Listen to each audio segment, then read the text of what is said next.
Very good morning, sir. Good morning to you. Good morning. We are waiting for the participants to join in.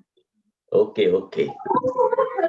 Very good morning, sir. Very good morning, madam. This is Dr. Vijay Anand from Tamil Nadu. Good morning.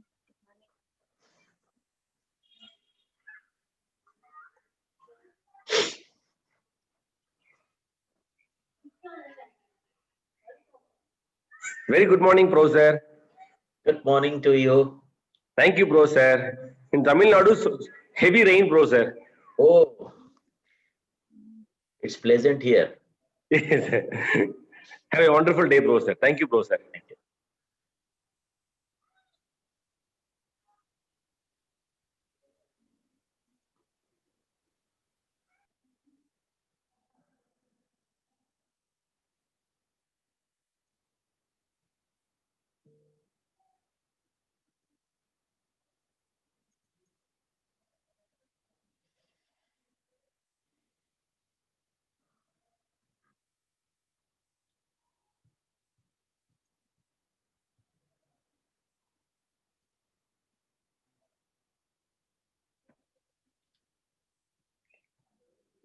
So we'll start in the meantime. Still anyone join or? Let's wait for a few minutes.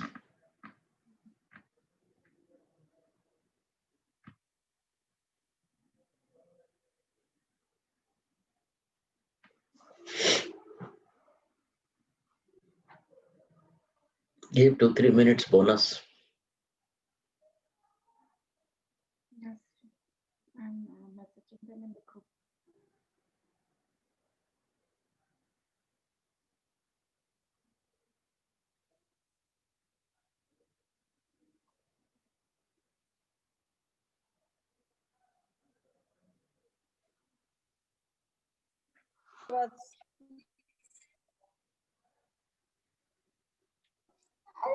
Hello.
Very good morning to one and all present over here.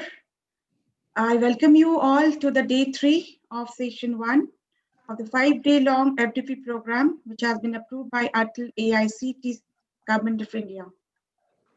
Punctuality and professionalism is what our resource person, Professor Ashok sir, is timely with.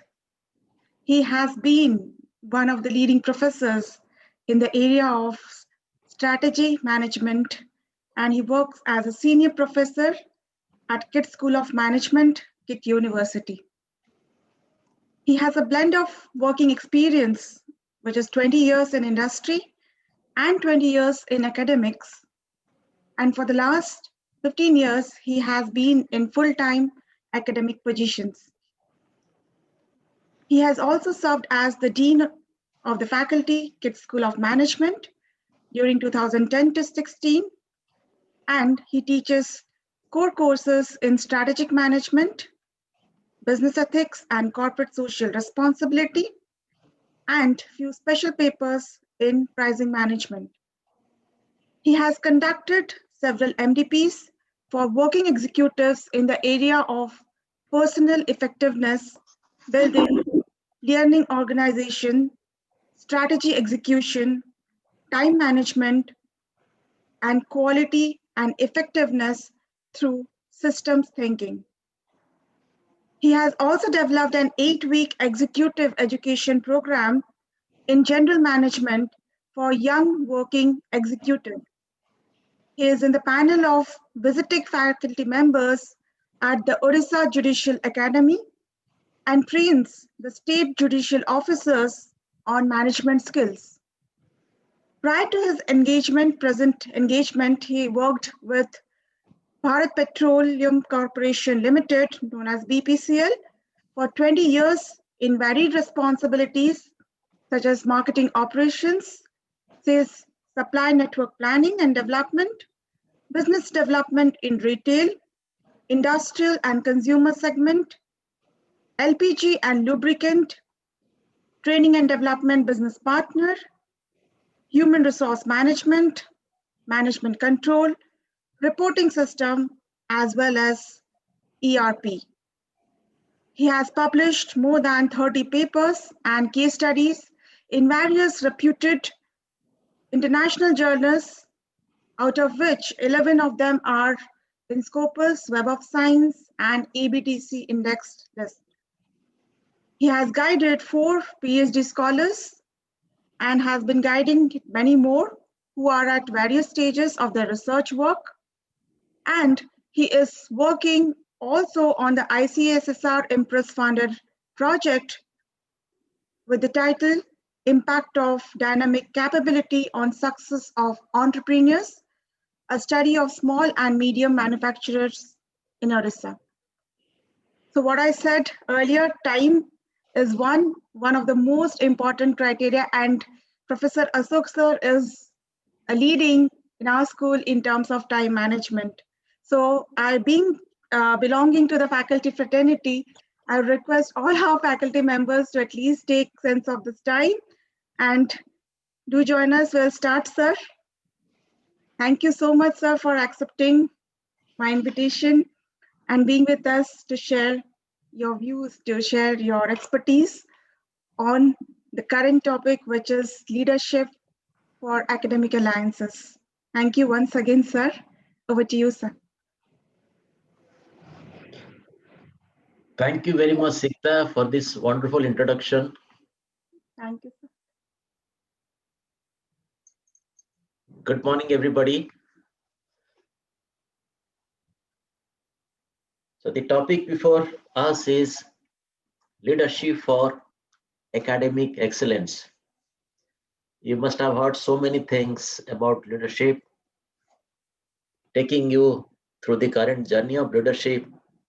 I'll try to give a different perspective of leadership, duly focused on the academic alliance. I send an email to everybody. There are 2 documents. One is a questionnaire, the other is a key. Can I have some response if any of you have opened your email to see the 2 documents? So can I suggest whenever I am pausing for discussion, can I see all of you on video so that we have a feel of being connected? Can all of you come on your videos, please? I just see single. Oh, that's better. Please, can others come on your videos? Yeah, that's better.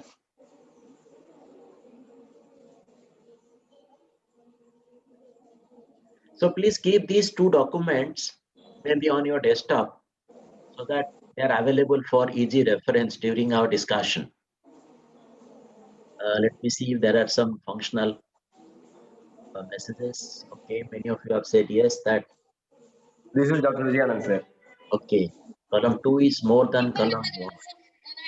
Okay, we'll look at the columns little later, look at the questionnaire, and then the columns, two columns are meant for the scoring, which we will see later. That's nice. So it's good that most of you are. I request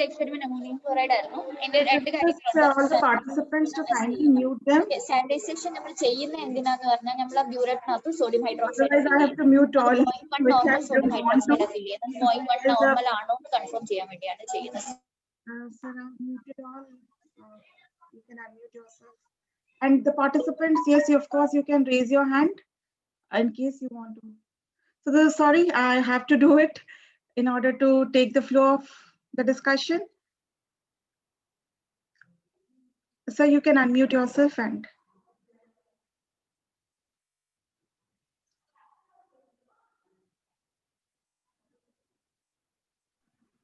Okay.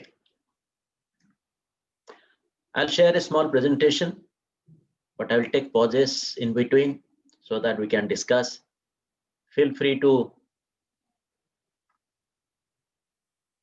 stop me, ask me, and I wish the discussion to be interactive. Although I'll be sharing a presentation, but there is enough opportunity for interaction. So feel free for proposing, for giving your views. That will make the session more interesting.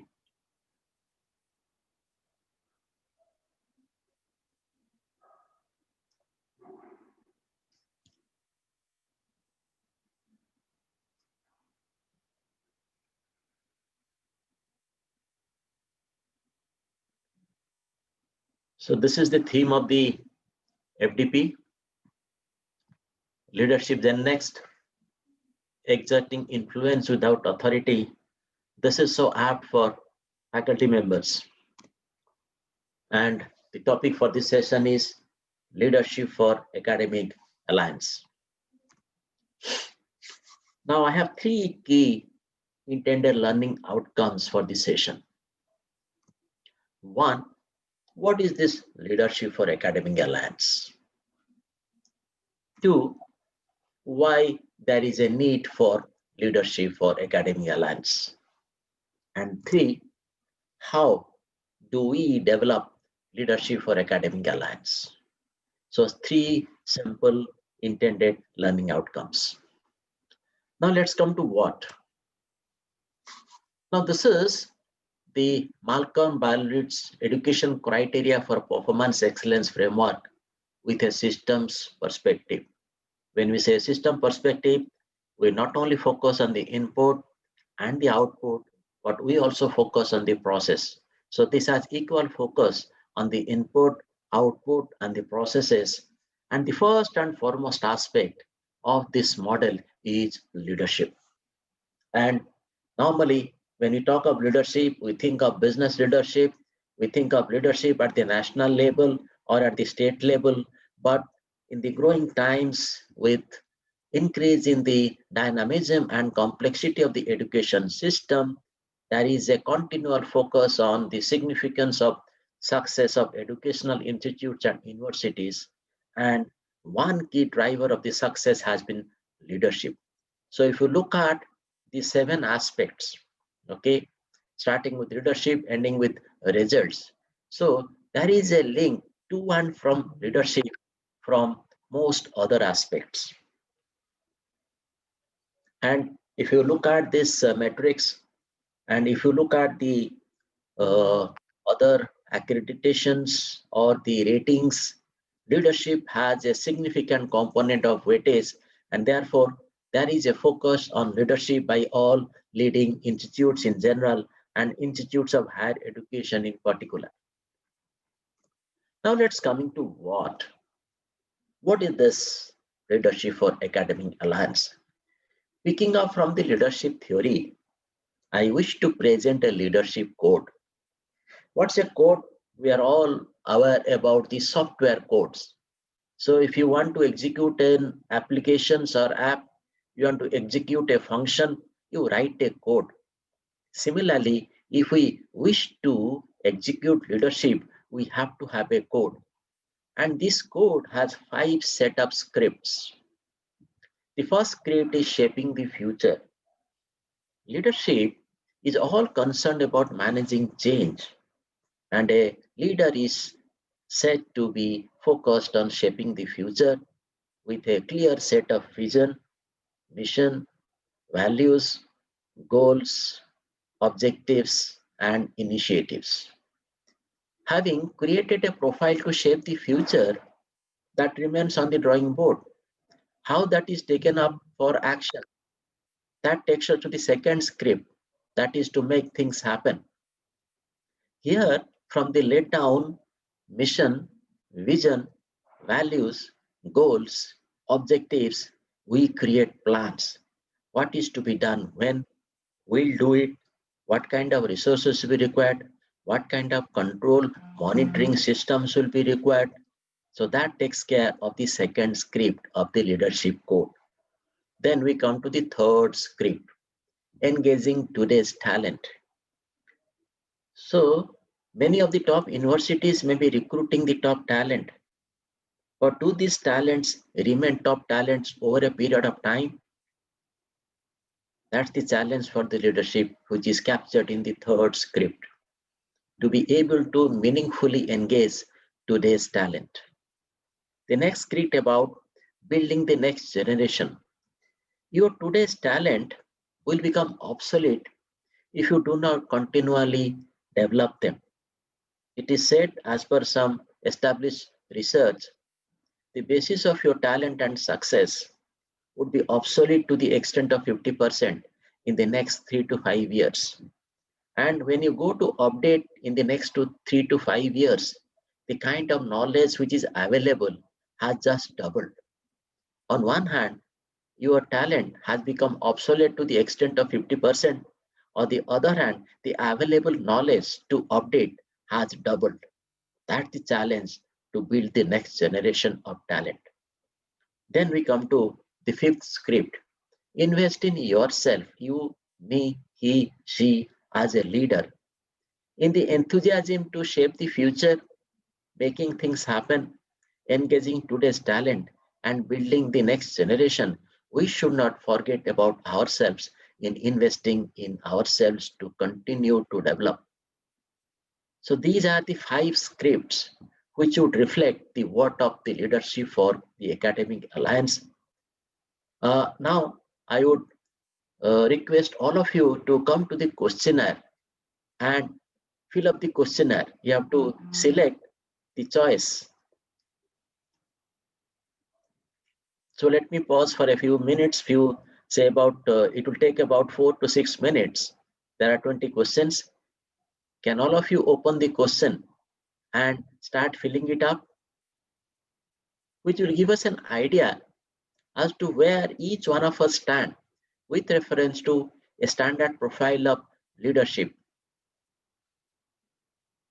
We are all focused on managing our work, managing our teaching learning work, managing our research work, managing our student extension or student development work, or managing some of our institutional development work. But concurrently, there is also a focus on leadership. Some of us may already be in leadership position. Some of us may be aspiring to be in leadership position. Either you are explicitly in any leadership position or not, implicitly, all of you are in some leadership position or other. Okay, I'll just pause here and then expect you to complete the questionnaire.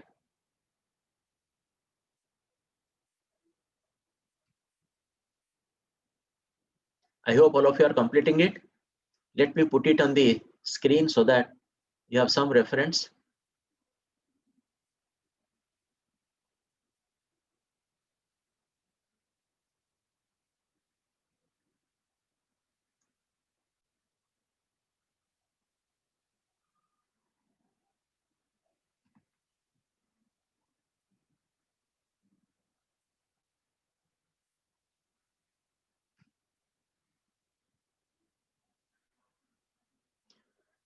I hope all of you can see the screen. I hope all of you have the same questionnaire which I'm presenting on the screen. Outlined below and on the following pages are 20 questions you have to answer about yourself. It's a simple questionnaire that will give you a quick snapshot look at whether your tendency is towards management, leadership, or a balance between the two. There are no right or wrong answers, and don't try to read too much into the question or the answers. Your answers are on an interval scale, with 1 answering no to the question and 5 answering yes to the question. If your answer is not an absolute yes or no, then circle a number somewhere in between. Once you complete the question, follow the direction at the end of the questionnaire. That is the second document, which has the keys, and you have to complete the scoring. Can I have some response whether you are able to fill up?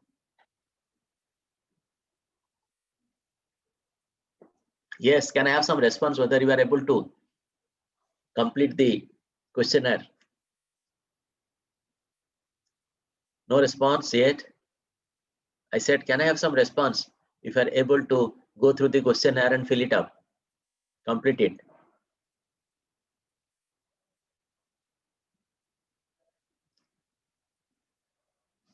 So they are writing in the chat box, yes. Yes, I'm seeing some chat box. Sir, if there is any link, if you can share, I can share it over here. No, the link, this is a different kind of document. So what I suggest, if you find anything difficulty, because you can mark it on the screen itself, on the document itself. Otherwise, you can take a writing pad and note down the numbers against each question. So question number 1, so and so, question number 2, so and so, question number 3, so and so on and so forth.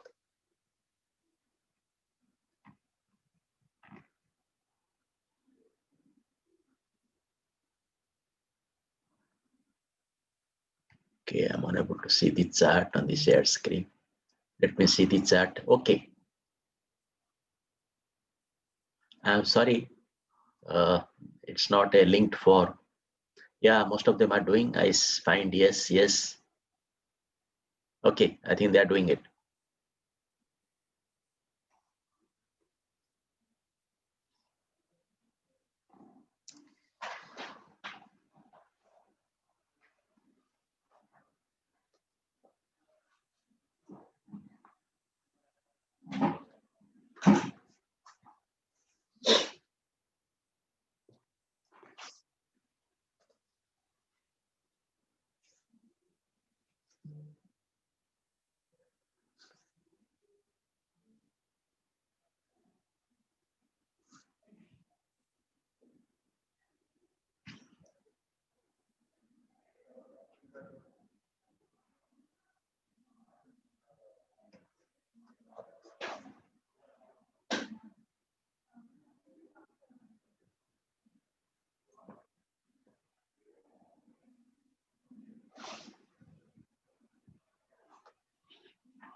So after you finish, go to the key sheet and put the scores in the 2 columns, column 1 and column 2, against the questions given in each of the columns.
Can you respond if you have finished the questionnaire and going to the scoring?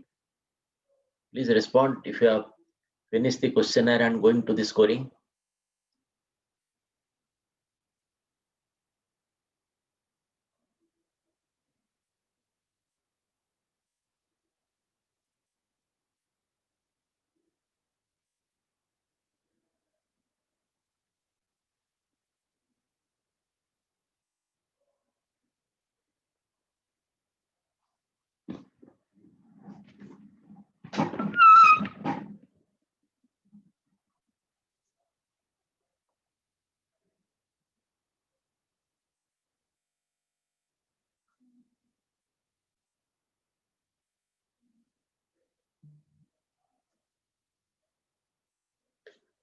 Okay, please keep your scores with you.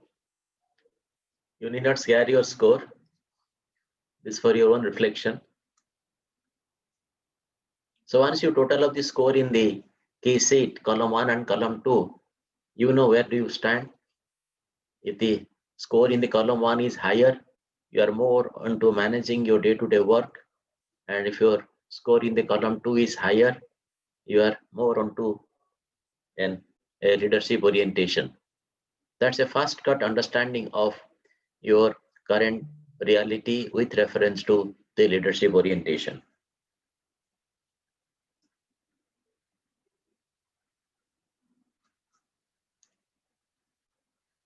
So there is a tie with somebody, doesn't matter. You're well balanced.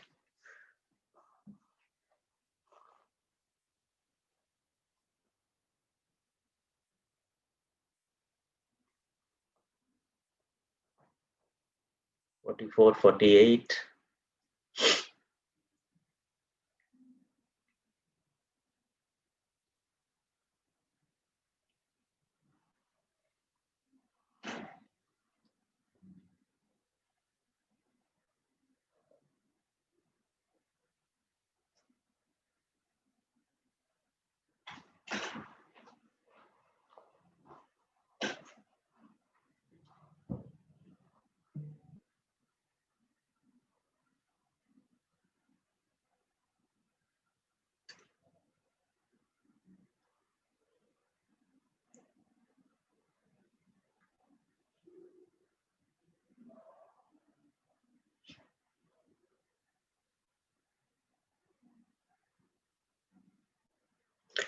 A couple of more minutes, then we'll proceed further.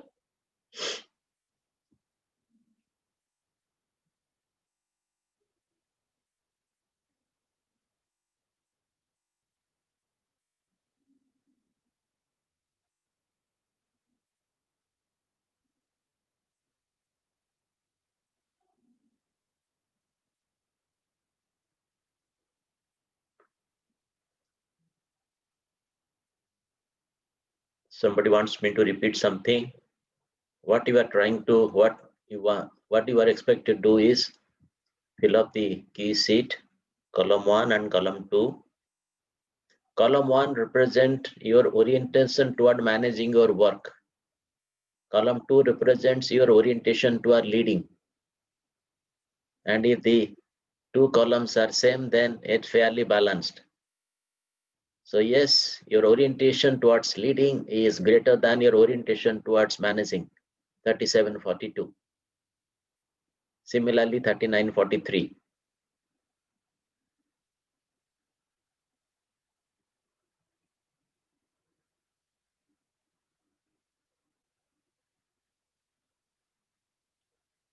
Okay, doesn't matter, Mr. Ashok. So when you are not a HOD or Dean, you are not an explicit leader. But as I said, you could be an implicit leader. Leadership is not only explicit, coming by virtue of position. It could be implicit. We'll come to this aspect little later. The positions reflect explicit leadership. And in many of the academic assignments, what is more important is implicit leadership, without any position, without any formal authority. Okay, I think one more minute, then we'll close this and proceed further.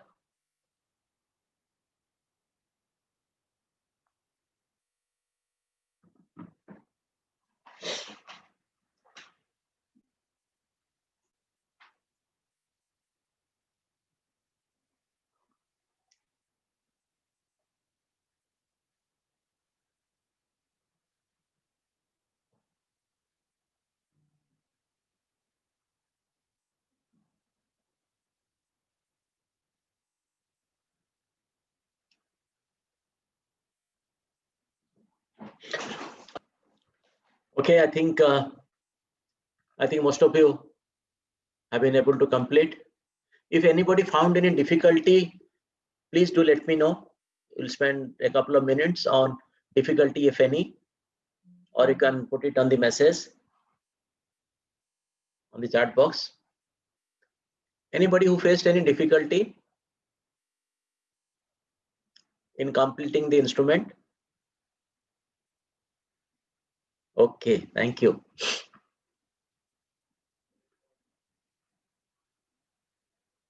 So let me get back to my presentation.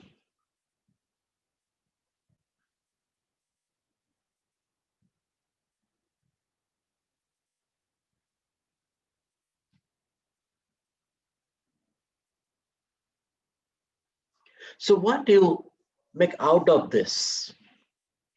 In fact, we can do a micro analysis. Okay, there is a message.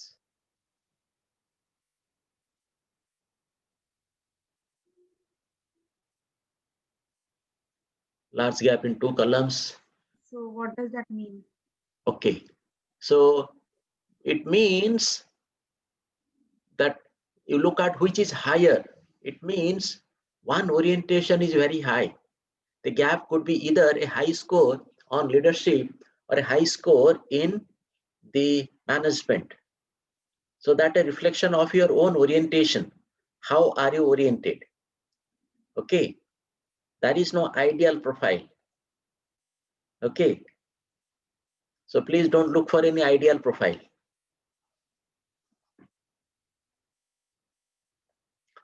I hope I'm able to answer your query. Okay, so the basic idea of administering this instrument is just to give you a feel. When we talk of management in academics, it is managing your own work. You are very much focused on your own teaching learning. You are very much focused on your own research. You are very much focused on the assigned admin work or the assigned extension activities. We can actually do a micro analysis. The scope and time doesn't permit for a micro analysis. We can actually get into further instruments to micro analyze as to what extent you have been able to shape the future, to what extent you have been able to make things happen, to what extent you have been able to engage today's talent, to what extent you have been able to build the next generation, and to what extent you have been able to invest in yourself. Okay, it doesn't matter, but at least you have a feel as to what is your orientation. There could be an issue of implicit versus explicit leadership. Those of you who are in formal positions of leadership, either HOD or dean or program chairperson, you could have a very different perception about the associated issues as opposed to those who are not in formal positions. That doesn't matter actually. Okay, so we come to the extent of implicit leadership in the subsequent sections of our discussion. Now, from what? Let us come to why.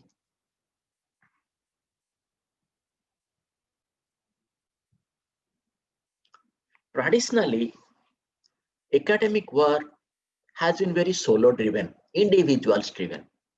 I do my teaching, you do your teaching, he does his teaching, she does her teaching, I do my research, you do your research, he does his research, she does his research, I do my limited allotted admin work, I do my limited allotted extension work, and he does his work, she does her work. That is the very traditional and the thing of the past. How things have been changing, requiring a focus on leadership for academic alliance. The necessity of alliance, and when there is a necessity of alliance, when we are moving to me to we, from the solo to multiple engagements by multiple people with multiple level of interdependencies, that will answer why. Let us see some of the developments in the past decade in particular. There is a changing demand on the faculty members in the universities. The academic positions have been very demanding. Traditionally, we thought it is just a teaching job. Now, those of you who are in higher education institutes, you realize teaching is just around 25% of your credit work. Rest of the 75% is simply outside teaching as to what you do as a solo resource person or a professor. That's just around 25%. So there is a sharp change in the demand on the faculty members in the universities. Second, think of the collaborative teaching and learning, the collaborative research and project, and the collaborative extension activities. Let me give you two examples of the higher level of collaborating teaching learning and a higher level of collaborative research and project. There is a message, let me. Yes, sir, I have participants are asking to unmute them, so I have done that. But one by one, everyone can unmute themselves to ask anything. Good morning, sir. This is Deepak Mitra. Sir, would you please explain the term academic alliance? I didn't get through it, sir. Sorry.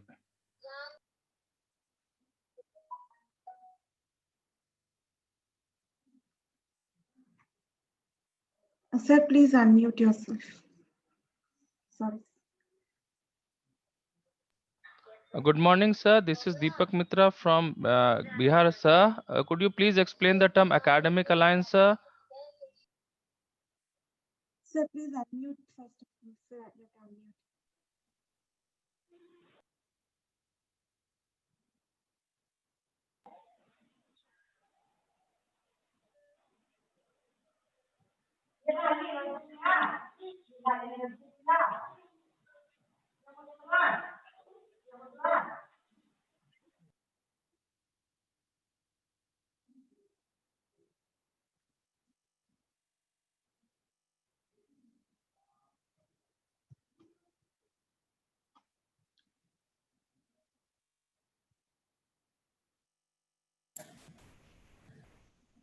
Sorry, sir, extremely sorry, sir. Sir, you are muted. Okay. Sorry, let me start this. Sorry, I didn't realize that I have been muted. So coming to academic alliance, so that is setting the scene of why there is a need for leadership for academic alliance. Number one, academic work is no more solo work. Teaching is no more solo work. I do my teaching, you do your teaching. I do my research, you do your research. I do my admin work, you do your admin work. So based on an increase in the complexity and dynamism in the academic related activities, there are multiple resource persons engaged in any engagement. Either it is teaching learning or it is research. Primarily, I'll focus on teaching learning and research. I'll make passing reference about the other activities of extension, academic administration, or the industry interface or the external interface. And therefore, when these activities are no more solo, being conducted independently, so there is a lot of interdependency. So this is a midpoint between doing something completely independently and doing something with a lot of dependence. So we come the middle way, that's a lot of interdependencies. So effective teaching is no more a solo activity. Effective research is no more a solo activity. They are all activities concerning multiple resources, multiple faculty members from multiple locations. And the COVID-19 has showed us the path how to use the network, how to use the internet to collaborate, create alliances, manage alliances, and benefit from the alliances. Did I start answering your question? It was Dr. Mitra, I think. Dr. Mitra, did I start answering your question? Yes, sir. Thank you. Thank you. I got it, sir. I'll Thank you take very you to much. the example. I'll take you to the example. That's an interesting MBA program in McGill University.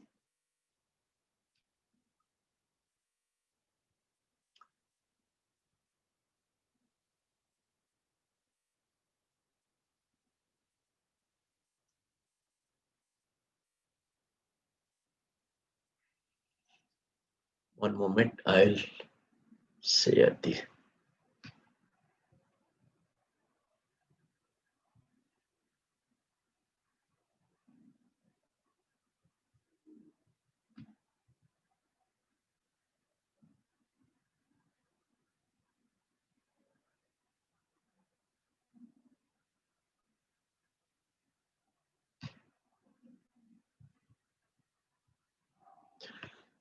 I hope you are able to see my screen. Yes, sir. Very much clear, sir. This is a program known as IMPM, International Masters Program for Managers. It's a program being offered under the leadership of Henry Mintzberg. Those of you who are students of organization structure and design must be aware about this management guru. I am very fond of this management guru, and I use some of these concepts across courses, across disciplines. So how is this course different to a traditional MBA program or MBA course offered by either the Harvard Business School or the Sloan Management School or by any other leading schools in India, for example, the IIMs? Management education is said to be for practitioners. You first become a manager after a few years of practice, then you come to a business school to learn from your experience and from the experience from for others. This is a program which is exactly designed to help. There's a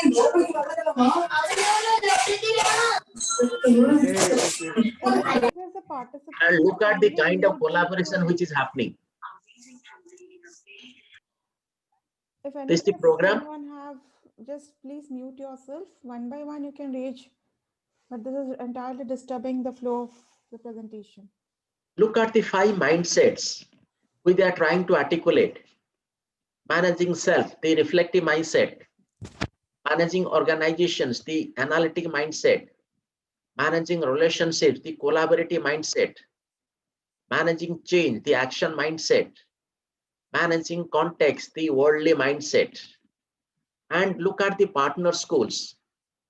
There are 5 schools are partnering, and the participants have to move to these 5 schools in the 5 countries, and one of them being in India. Lancaster, McGill, I am Bangalore, sorry,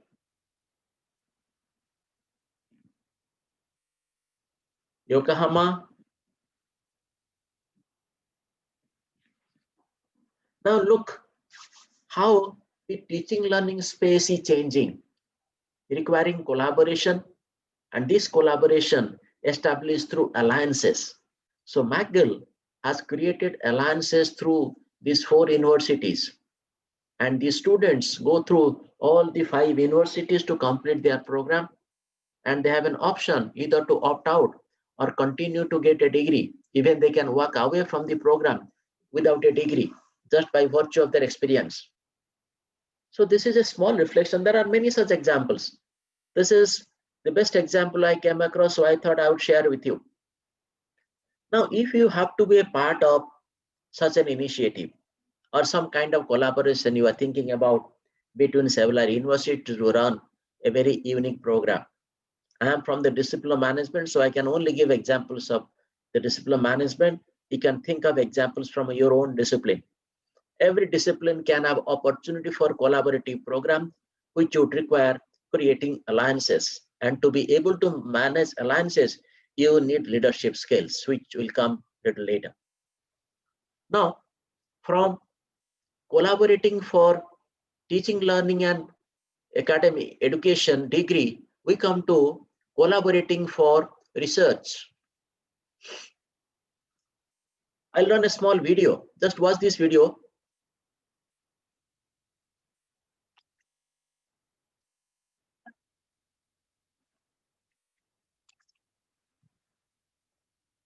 Sita, is the audio coming? No, sir, the audio is not coming. Audio is not coming. Just, sir, that enable share sound. Okay, hold on. I'll get to that. ಇದ್ರೆ ಜೋಡಿಸ್ಕೊಳ್ಳಿ, ಇಲ್ಲ ಅಂದ್ರೆ ಒಂದ್ set original ಜೋಡಿಸ್ಕೊಂಡು ಅಲ್ಲಿ ಹೋಗಿ 3 set xerox ಮಾಡ್ಕೊಳ್ಳಿ.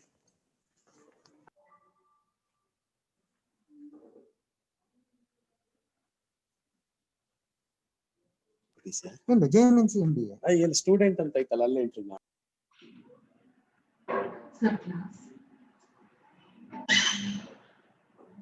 Sita, I will unshare and share again. I think then I'll be able to enable.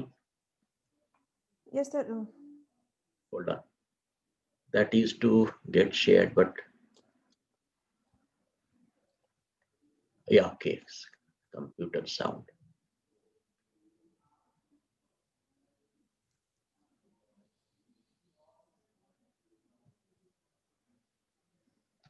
Yes, now.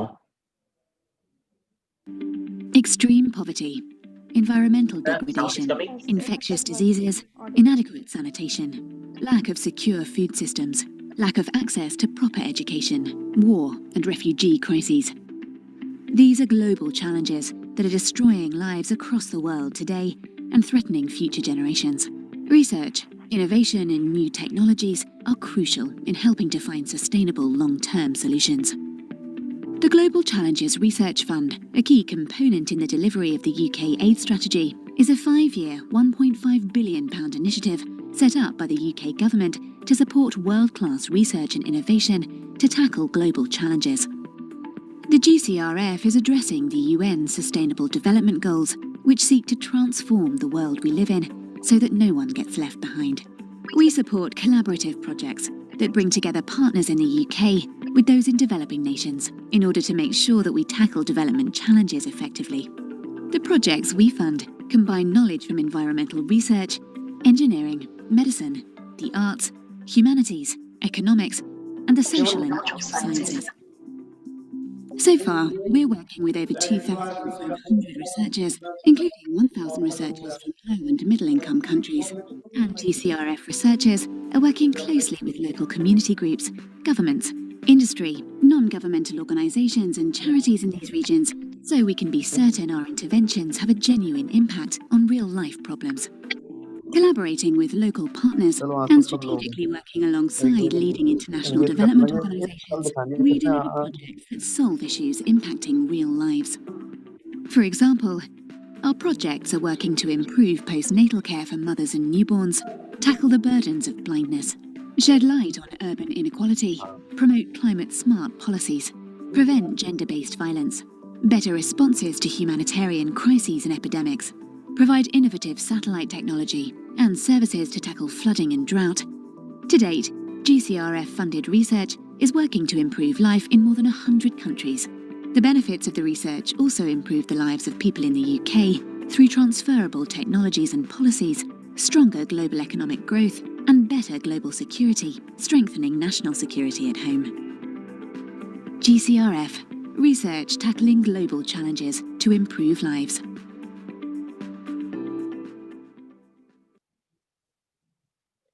Now you have seen the broad scope of this collaborative research. Yes, sir. Would you kindly share the link, sir, in the Sure. chat box, sir? Sure. So we at KIT University are also part of this research, and we are part of something known as the South Asian Nitrogen Hub. This is working towards finding an alternate to excessive use of nitrogen, because excessive use of nitrogen is injurious to the long-term health of the soil. The organic content of the soil is likely to be destroyed with excessive use of nitrogen for a long term. And therefore, many universities are part of the research. So the basic idea which I wish to carry home is that what kind of collaborative teaching learnings are happening, what kind of collaborative research are happening, and what kind of alliances. For example, the research which we are part of, there are more than 10 universities which are involved. And you imagine the kind of resource person, the kind of networking which is required. and the resultant leadership which is required. Okay, so you wanted me to share the link. Give me a moment. I'll share both the links. Okay, I'll share the link for the research fund by the UK government, that is the CGRF.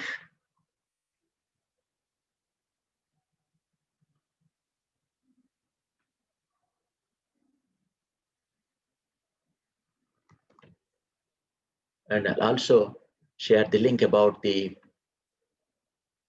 McGill MBA program, the IMPM program.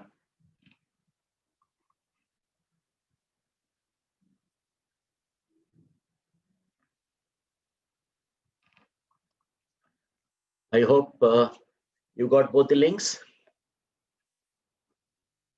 Sorry, I sent it to individual. Sorry, I'm sorry. Let me put to the entire group. I'm sorry, it went to the individuals. Oh no, why it is coming privately?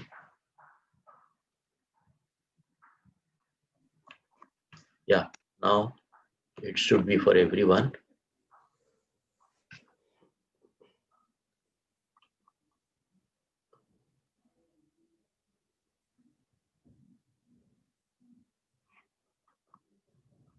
Now I think everyone must have got it. I put it to everyone.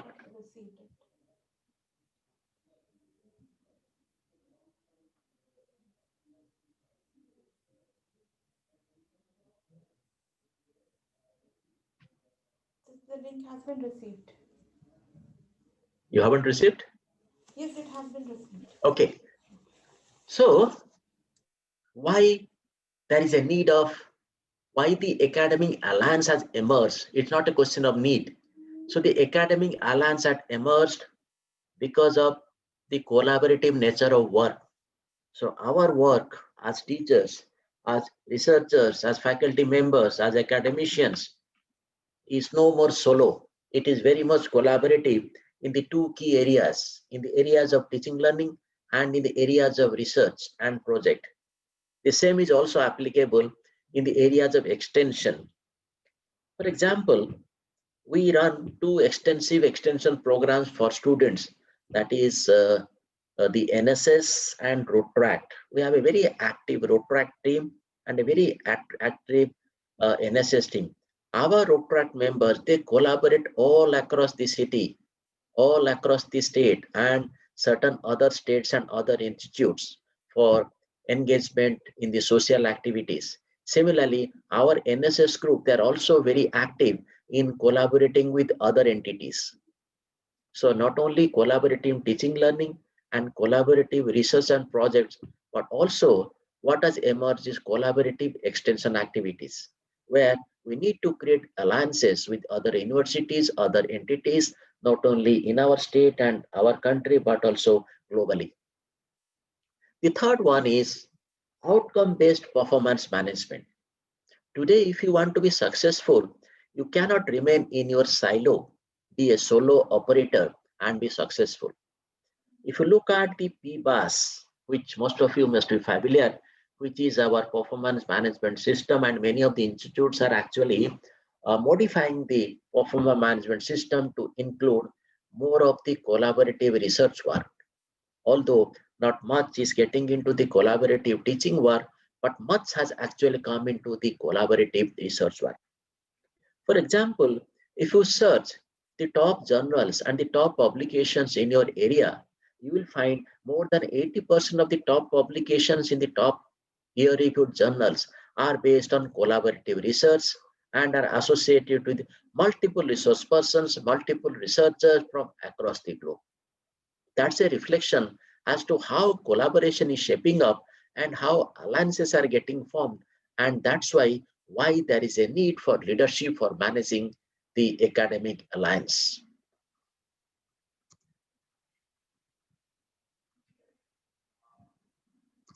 Fourth, we look at the reality of leading in the academic world. We have to lead with limited authority and unlimited accountability. You will have your experience, but please think when you are working in an academic institute, either a college or university, what kind of accountability is emerging. You may have very little authority. You may have got a crore of rupees from a funding agencies, but you don't have authority to spend an paisa unless the registrar signs on the check or passes the bill. Correct me if I'm wrong. So it's your money, you have won it. उन्होंने कहा कुछ कह रहे थे रुपया काम है कुछ ऐसा. Yes, is anyone responding? Or it's a different talk? Okay. So this is another reality. So when you do not have the authority and you have to depend on others, maybe the university administration, maybe the college administration, maybe another person who is responsible for dispersing the money or clearing a document or moving a particular initiative. So there is the significance of alliance and there is the significance of the leadership. And finally, there is the dynamic and complex follower profile. It's not a traditional follower leadership, just like we have in the army. There is a general and there are these soldiers and various ranks. There is this secretary in the government department and there are the hierarchy below him. The education hierarchy is something very different. We have a flat structure. We operate in a flat structure. Although there are 3 levels of assistant professor, associate professor, professor, it's not necessarily in a hierarchy. Not necessarily an assistant professor reports to an associate professor and an associate professor reports to a professor. The reporting level is not like that. They're all working in parallel by virtue of their position as a senior faculty member, either as a professor or as a senior professor. You would have some separate responsibilities, but not necessarily a clear line reporting relationship. And this dynamic and complex follower profile complicates the working of a faculty member, particularly when he or she is handling multiple assignments associating collaboration, and thus the significance of leadership for academic alliances. So through these 5 aspects, the objective is to establish the necessity and the need to develop leadership for academic alliance. I'll pause for a couple of minutes here and take up some questions and then go to the how part. So we discussed about what through the leadership code, why there is a need for the leadership for academic alliance. Sir, can you please share the slide again? The Yes. one you were sharing just now? Okay, I'll share it after the session. Is it okay if I share it after the session? Yes. Okay, I'll share the slides. Yes. Excuse me, sir. This is Yes. Deepak Mitra again. Sir, can you highlight like what are the steps government or administration is taking to have alliances with different institutions running different courses in management or computer application or engineering for these collaborative efforts in academic alliances in India with respect to India? Okay. The initiatives are primarily from the universities and institutes rather than government. Government does facilitate. For example, at KIT, we have a number of MOUs with foreign universities and with some companies. Like we have companies who, one of the companies who have their setup here itself. We have a large incubation center. So we have a lot of collaborative research. We have a lot of collaborative teaching learning. For example, at the School of Management, we have a program known as Co-Educate. In the Co-Educate program, we enroll resources from the industry. So there are half of the elective courses which are being taught in the collaborative mode. So if there are 4 teachers, okay, so 2 teachers from the university and 2 teachers from the industry. So there is this small alliance which is getting formed. And one of the faculty members, he or she leads, he or she coordinates with all the faculty members, associates, students, and that's how this collaborative teaching happens. So the source of this collaboration is actually from the universities, from the institutes, rather than from the government. There are some initiatives by the government which government supports, but it's primarily moved from the universities. Okay, suppose, sir, my institution tries to collaborate your institution to share some excellence in this different subjects. How is it possible then? Both our leadership have to speak first, then we'll find opportunities, then maybe draw a memorandum of understanding and the action plan they are under. So Okay, primarily thank we you, have sir. to talk to each other rather than any government talking to you and the government talking to your university and government talking to my university. Okay, thank you, sir. We shall surely move up then. Yes, because this is the day of collaboration. Now let me pick up the origin of alliances. The origin of alliances is in business. Like there are various organization structures. You could run a business purely by your own. You could create a subsidiary. Say, for example, there's an European company and it wishes to have a setup in India and it runs a India subsidiary, wholly owned Indian subsidiary. Okay, there are many of them.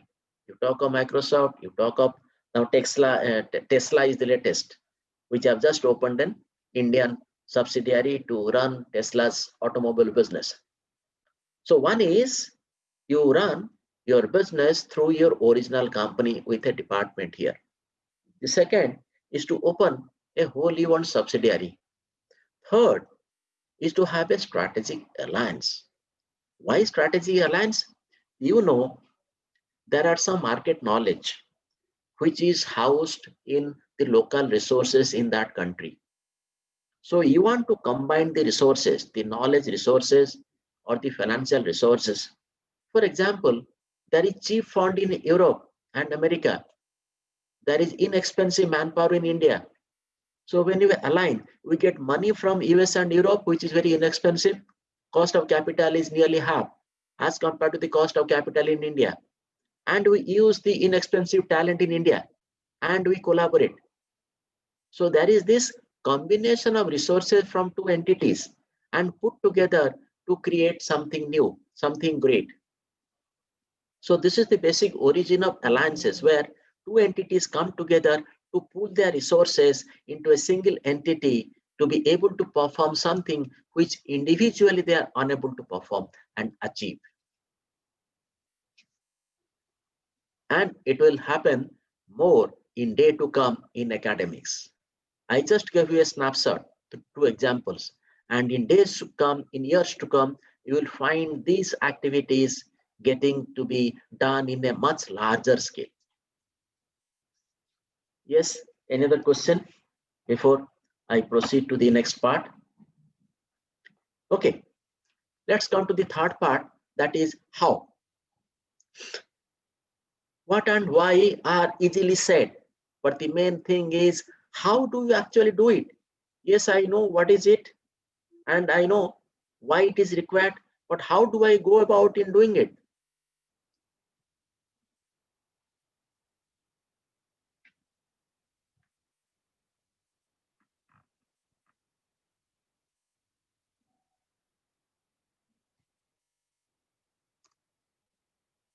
So this is a framework I will use to explain how to develop leadership for academic excellence. A is you who wish to develop leadership for academic excellence. It could be you as an individual, it could be your department, or it could be your university as a whole. So A stands for that you, your department or university, or me, my department, my university. Now leadership is all about gaining followership. My objective is I want to have alliances with, say, 10 companies, 5 universities, and create an initiative to develop some very new courses.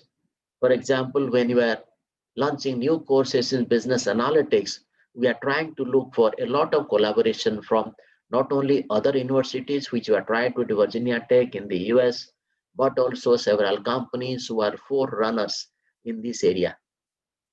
I want all of them to be my followers and I want to be the leader. So the basic objective of this model is to gain followers, as the basic objective of any leadership is to gain followers. How does A get followers? It moves in a triangular path. First, it moves from A to B. That is, it starts to follow others, other persons, other group members temporarily. And how it follows? By using observation skills, by recognizing the emotions of others, by using the listening skills, and by using the questioning skills. Having followed others temporarily, you're actually coming down to them. You are going to that university, you are going to that company, you are going to those resources, those entities who are associated with the research. By using the observation skills, by recognizing emotions, by using listening skills, and by using the questioning skills. Having moved temporarily to the follower's shoes, this is stepping into the follower's shoes. Having stepped into the follower's shoes, now you move from B to C.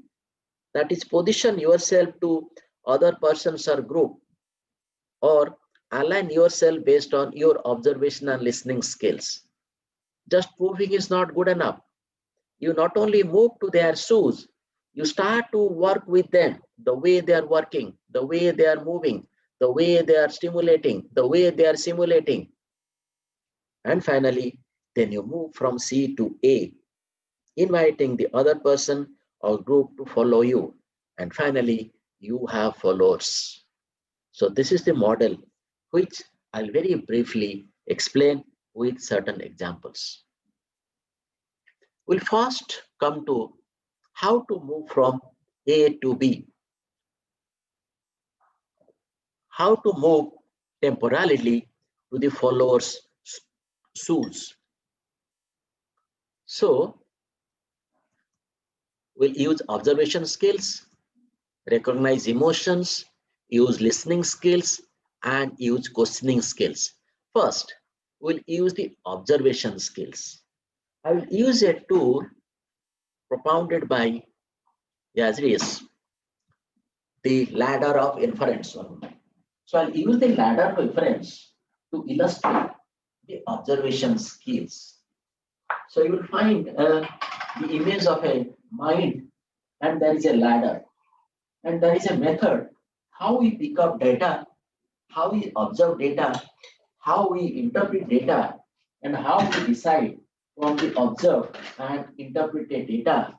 And sometimes the conclusion could be completely different than the facts presented in the context.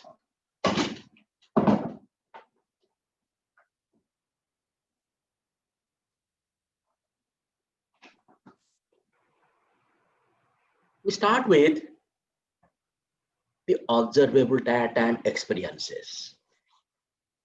You see some project is there, some collaborative program is happening there.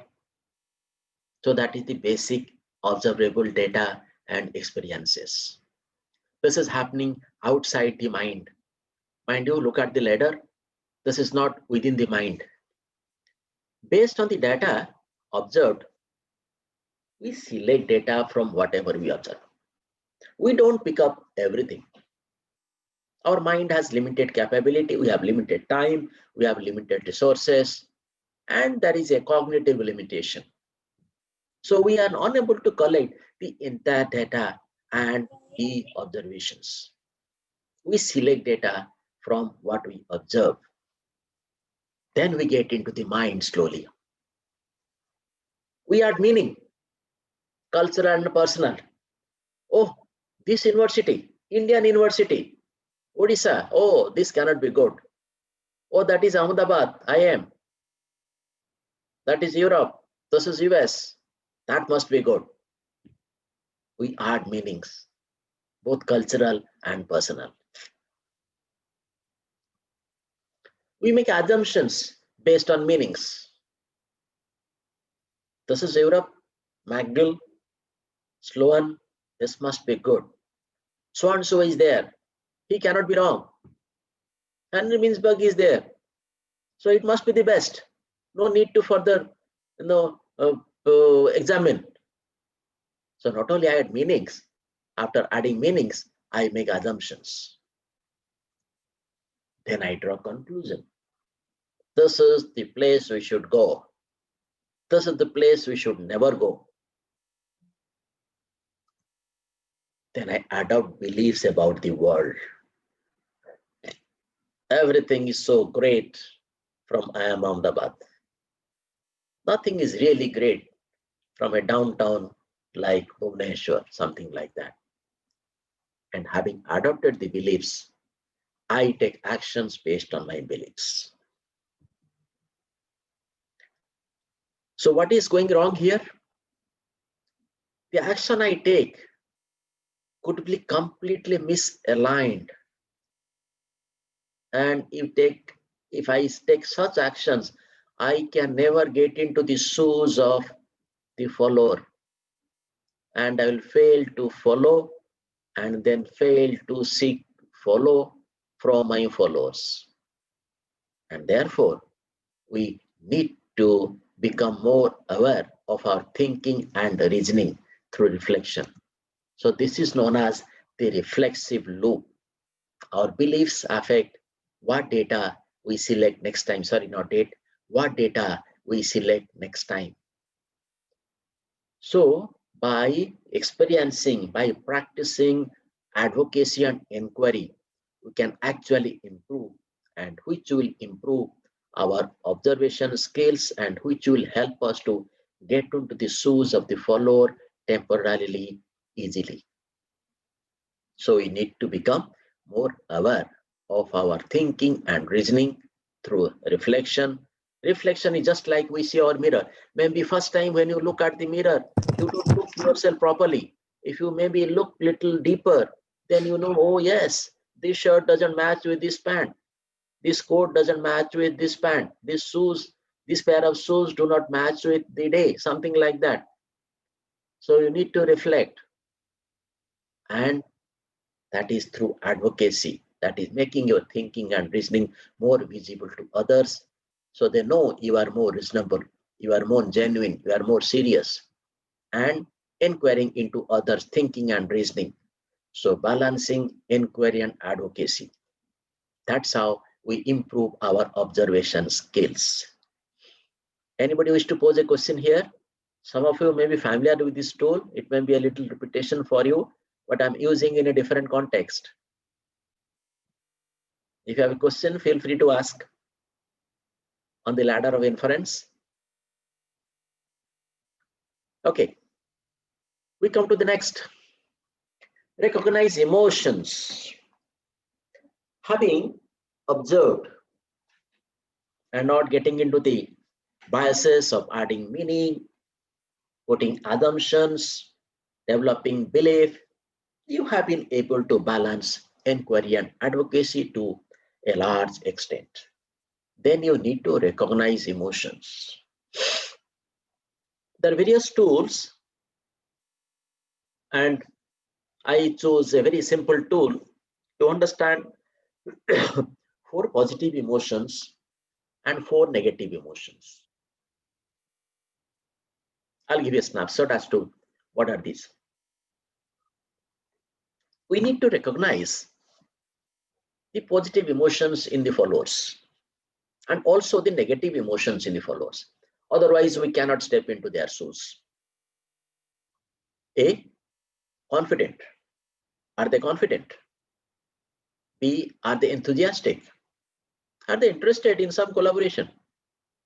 Do they have an open mind or they have their own agenda? Negative emotions. Are they suspicious? Do they get angry? Are they afraid? Are they apathetic?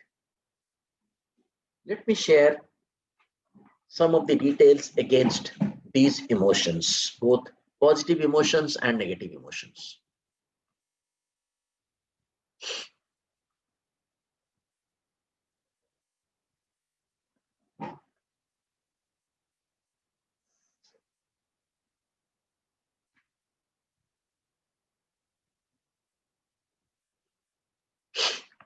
I hope you can see the screen.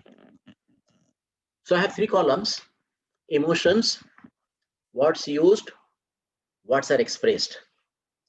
So this is a simple guide to qualify the conversation. Some message in the chat, let me see.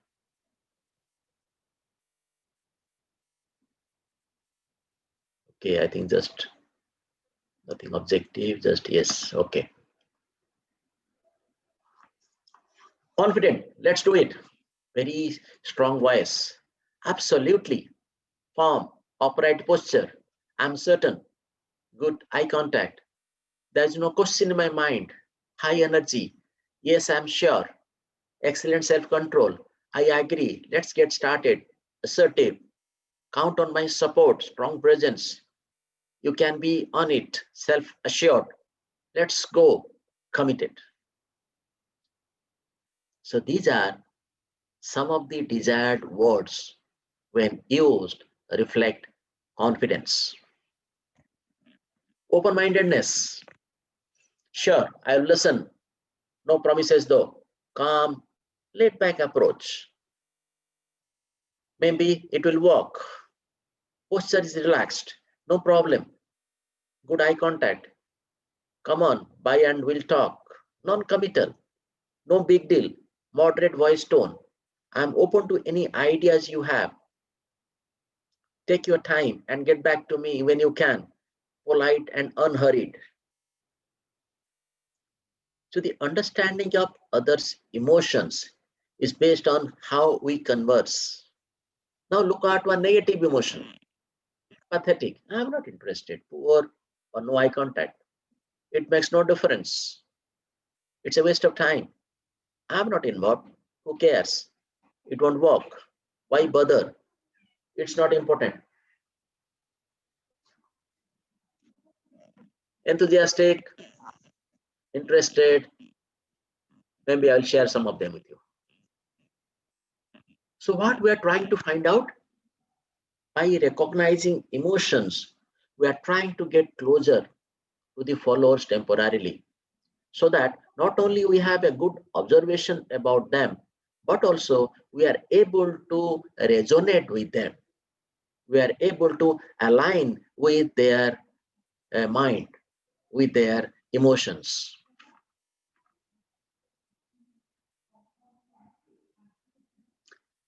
Anybody, we can't do it. We can do it. Okay.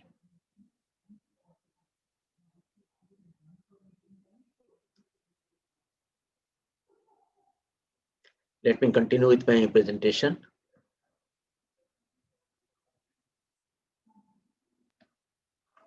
So the second step to move from A to B is to recognize not only positive emotions, but also negative emotions, which are reflected on the keywords and what they mean.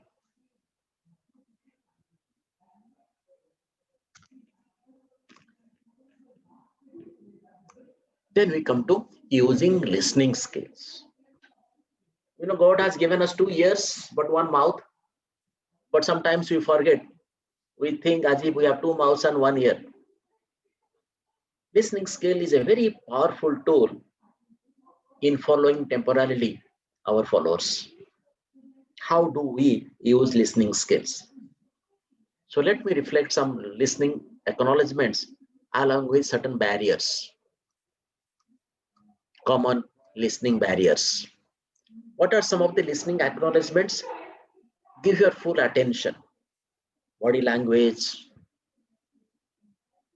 how your voice moderation, your eye-to-eye contact, that will reflect how you pose, how you respond. If you respond in monosyllables, yeah, no, go ahead.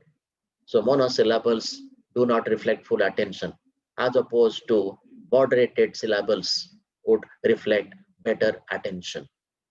First, about the listening acknowledgements, it about giving full attention.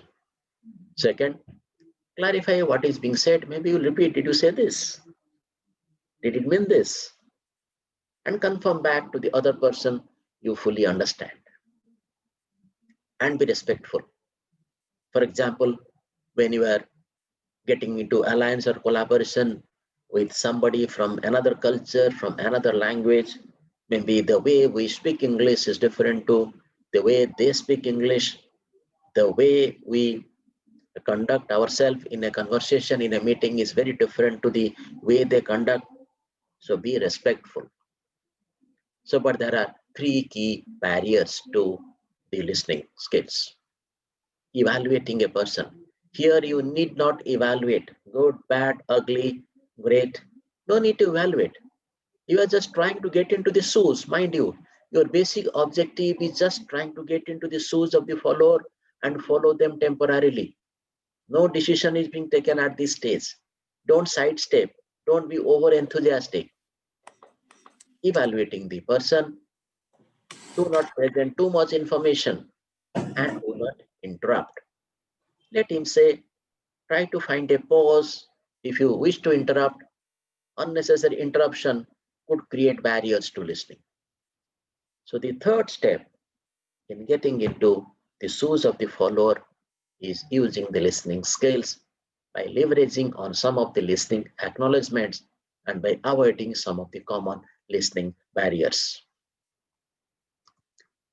And of course, this may not be very often used, but try to influence a person too quickly. Don't be over enthusiastic and try to influence the person too quickly, and he becomes a fan or you become his fan. Then we come to using questioning skills.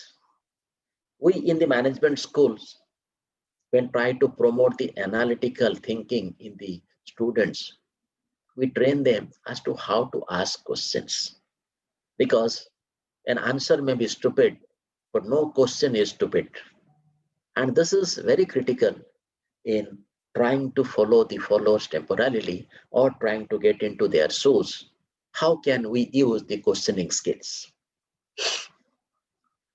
So to open a discussion, you can ask a question to open a discussion. What is this all about? What can we do about it? So opening question or opening a discussion with a question is a very powerful tool to get attention and appreciation.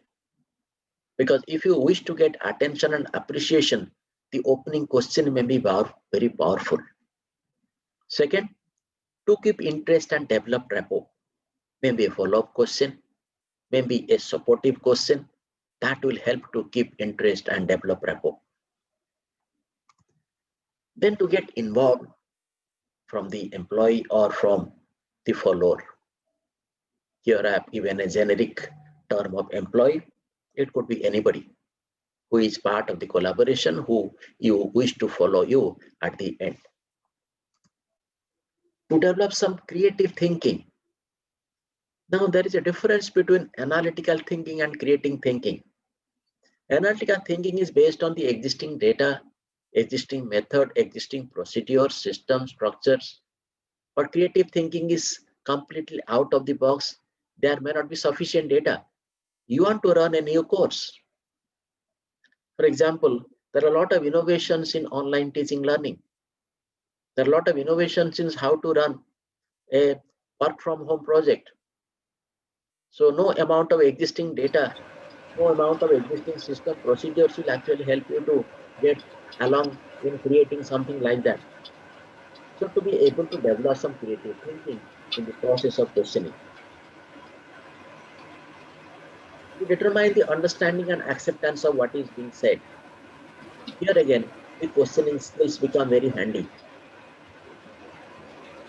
Maybe I don't understand something, or I want a better understanding of the something, or more clarity on something that can be supported or facilitated by a question to get a decision and to further develop the subject that is being discussed. So using questioning skills, there is a question.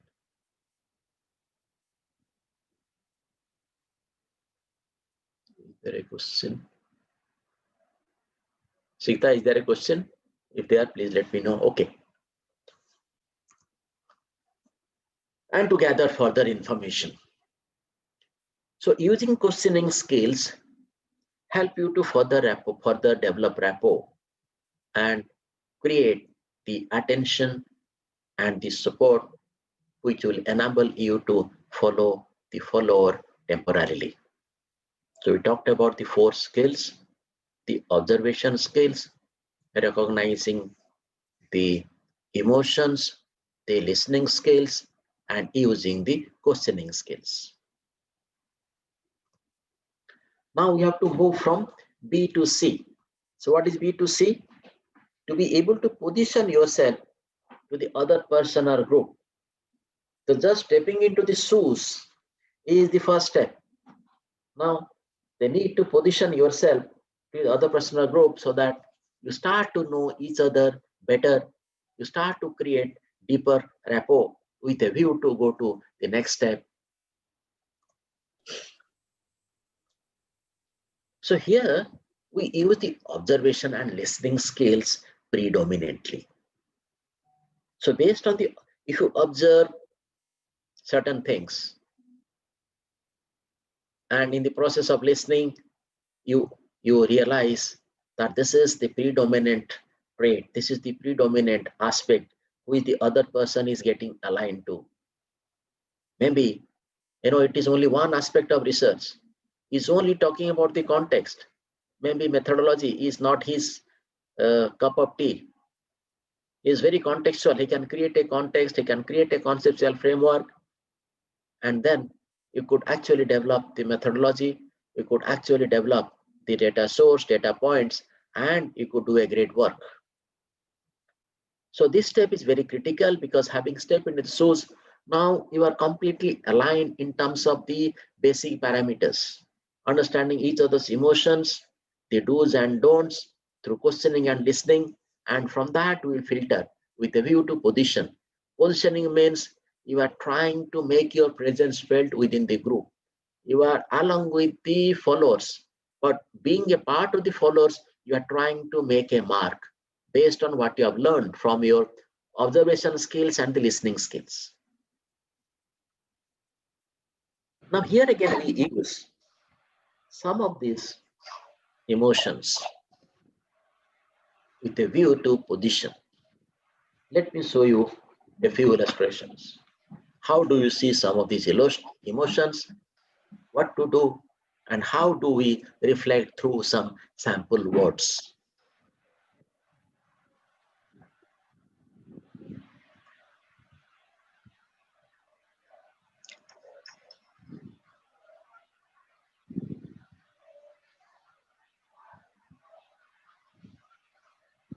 This may look similar, but it is actually a little different. So how do you reflect your interested? Ask questions to keep interest and involvement. Sample words: that's an interesting thought. Tell me more about what you are thinking. Does it make sense? Discuss the fact and how they fit in a relaxed manner. In a relaxed manner, discuss relevant information. Look at things in a past, present, or future perspective. The sample words: it appears that we should set up a test first, study the results, then decide on our next step. How do you reflect your open-mindedness? Ask to consider other points of view, get others involved, listen to others, etc. Move one step at a time. Agree there are several ways of doing and looking at things. Some sample words: let's talk about it and see if we can come up with something. I have got a few ideas and I would like to hear yours. Now think of a negative emotion: suspicious. Find the best solution for the situation at hand, even if it isn't the obvious one for similar situation. Use proof to deal with this emotion. Okay, so the challenges for me is to prove that my solution will work. Let's compare the advantages and then decide which one is better. Fair enough.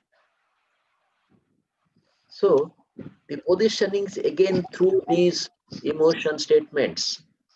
the 4 positive emotions and the 4 negative emotions.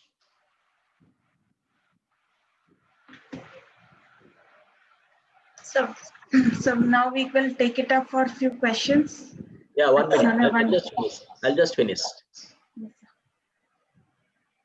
Now finally, C2A, inviting the other person to the group to follow them. Your objective is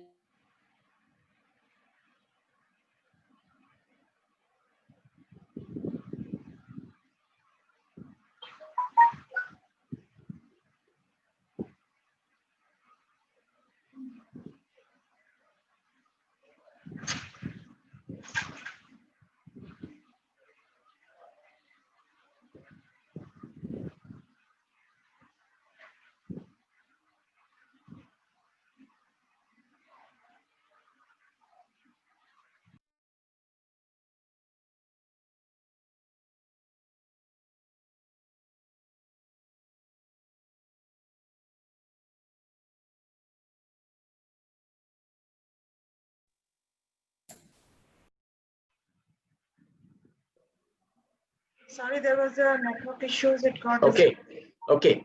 So this is the last one. So one is commitments we make and commitments by them. So commitment from both sides. What commitment we make? Agree to send information. Agree to clear up a problem. Agree to see that a problem is corrected. Commitment from the other side. Agree to send an item that contains information we need. Agree to follow the procedure next time. Agree to take action on his or her own problem once a solution has been recommended. So this is how we move from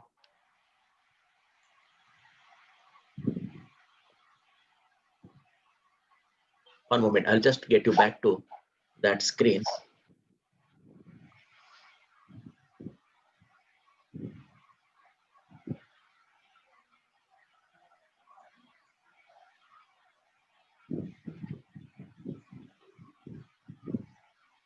Yes. So this is how we develop leadership for academic alliance, getting from A to B, getting into the shoes of those partners, trying to position or align with them, and then finally inviting them and they become the followers. Yes, we can have questions now.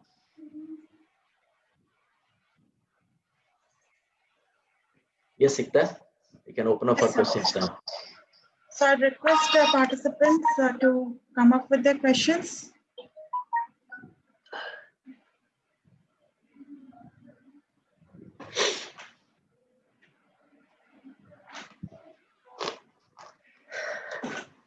So there is a question in the chat box. Implicit and explicit leadership. Okay. Now, when you think of moving from A to B, an implicit leader will have a very different approach as opposed to explicit leader. Why I'm distinguishing between implicit and explicit leader? I'm not a dean, I'm not a HOD, I'm not a program chairperson, but I need to lead some collaborative efforts, some collaborative teaching learning, some collaborative research. So my way of moving from A to B will be different than the dean moving from A to B. That's the basic difference when we talk about developing the leadership for academic alliance. The approach to move from A to B, from B to C, and from C to A will be different for implicit leaders and the explicit leaders who are already in leadership position and who are not in formal leadership position. Did I answer your question? Or do you need more clarification? Okay.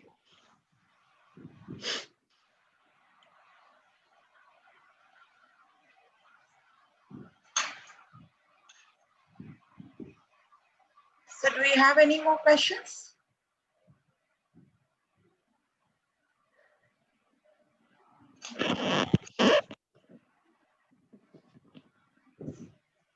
So, okay, sir, right on time as we maintain. Thank you so much, sir, for educating our audiences with your thoughtfulness, with the way the approaches. I hope they got to understand how to bridge up the gap between the alliances and how they can go for the certain procedures in terms of building up academic alliances. Thank you so much, sir, again. So with that, we come to an end to today's session. So Dean sir has joined. Sir, would you like to say something?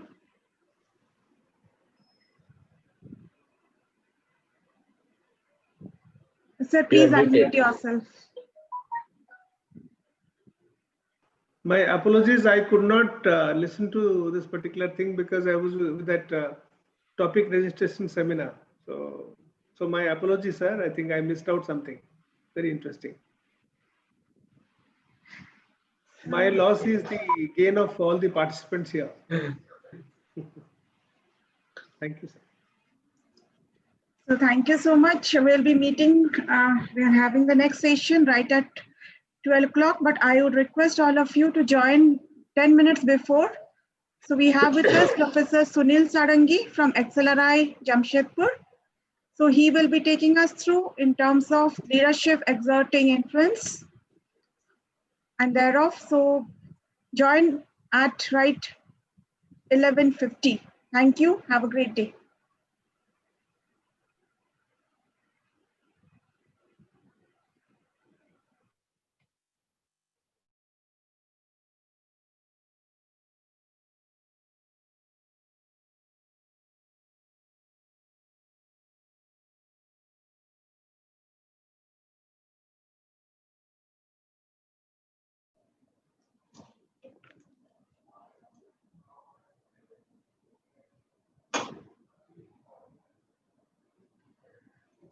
So very good afternoon, one and all present over here. So welcome back. I hope all of you have taken a short break, had your tea, coffee. I request all to join back. We're already 12 and our resource person is with us. A very good afternoon, sir. Namaskar. We have with us Professor Sunil Kumar Sarangi, sir, who is the professor at XLRI Jamshedpur. So Professor Sarangi is currently teaching communication and leadership over there. For 5 years now, he has been the program director of Basic Leadership Skills, the flagship management program of XLRI. He has over 20 years of corporate and academic experience, and he holds a Master of Degree in English Language and Literature with a university gold medalist. His area of research interest lies in language, branding, and neurocommunication. His industry stints includes that of Oracle, Goldman Sachs, and Dale Carnegie, with few of them. He has also got an international certification, in fact, a US certification as a teacher, a trainer, and trained for a number of enterprises. Organization where he has taught, to mention a few, he has taught IF officers, allied officers of Government of India, Central Labour Commissioners, the senior management of Canara Bank, State Bank of India, Tata Metalics, Indian Oil, Macon, National Healthcare of Nepal. He has taught the principals of various schools in Central School and the executive from across hierarchies of Bank of Baroda, Genpact, Kohler India, Biocast, Power Grid, Oil India, Unicharm, NTPC, Tata Steel, Nalco, Tata Motors, Indian Oil, and many more. So who better than Professor Sarangi will be apt for the broad theme of our 5-day program, which is leadership without influence, but with influence, but without exerting power. So thank you, Professor Sunil Sarangi, for accepting our invitation. I welcome you on behalf of KIT School of Management and on behalf of the KIT University for accepting our invitation and agreeing to share your knowledge, your expertise on the theme. Thank you so much, sir. Thank you, ma'am. There was this mighty king who used to rule one of the beautiful patches of the forest known to the mankind. And one day he decrees that all his subjects gift him something supremely beautiful.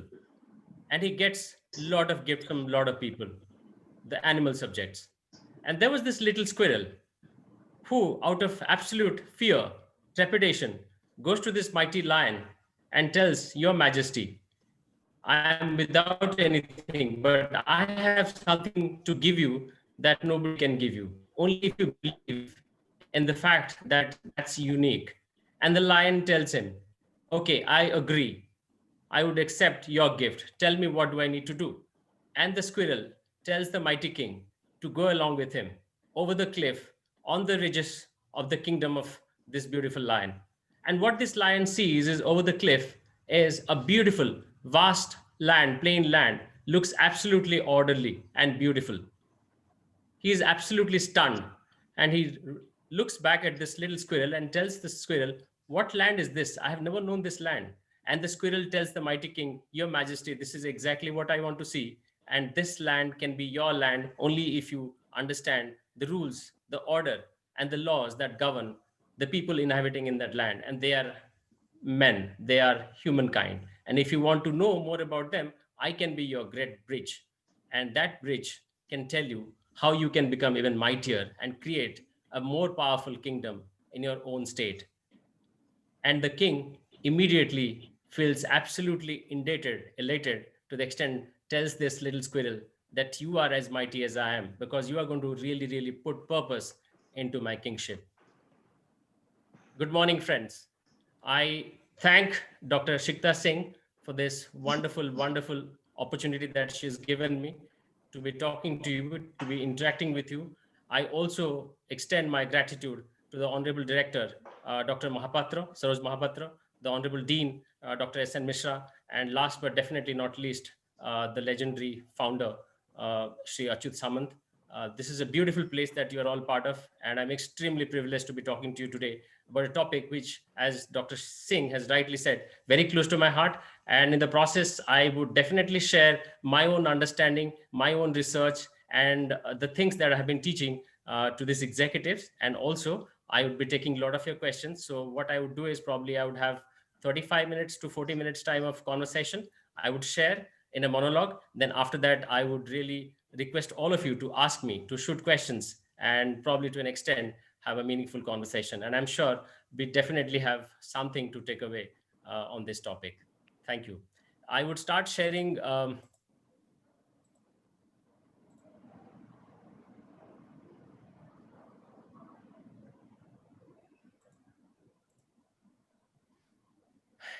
Yes, as you see,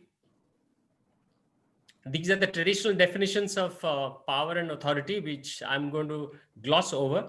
And I'm sure all of you know. Having said that, look at the fourth element, which is called referent. From referent power, which is probably something I'll come back to as the traditional form of power, and we'll talk about it in authority. But the first three ones are the ones which are essentially extension and, in a way, outcome of the power, the position that people hold. So my conversation would definitely not be covering those elements. And these three elements, I'm sure these are all self-explanatory. For me not really explain, that would be quite silly on my part. I'm sure all of you know this. After having shown all these elements, we'll again come back to discuss. So what I'm intending to do with you is I'll be sharing very important 5 questions with all of you and 5 frameworks. And I don't want to scare you to boredom by saying 5 questions, five frameworks, because these frameworks are not in a way exclusive to each other. There's a lot of overlapping. Only thing is that you can apply any of them at any time and with a lot of overlapping. But before we get started, I would request you to look at the 5 questions, because influence is an element in 21st century after pandemic, or rather in the process of struggling with this pandemic. it is extremely imperative that we as academicians, in fact, you know what, I must tell you, I was reflecting on this topic probably for the last 15 days. And when Shikta ma'am was having this conversation, I wanted to tell her, I was holding my temptation not to tell her that, which I'm going to tell you now. We as academics, we probably have got the greatest strength to really, really exercise influence without authority. Frankly speaking, we don't have any authority, but we have a lot of authority. We have the kind of authority that probably the positions will never allow us to have. And that authority is something that I would be talking about. Before I talk about those elements, let me shed light on the questions that I have curated for all of us to understand.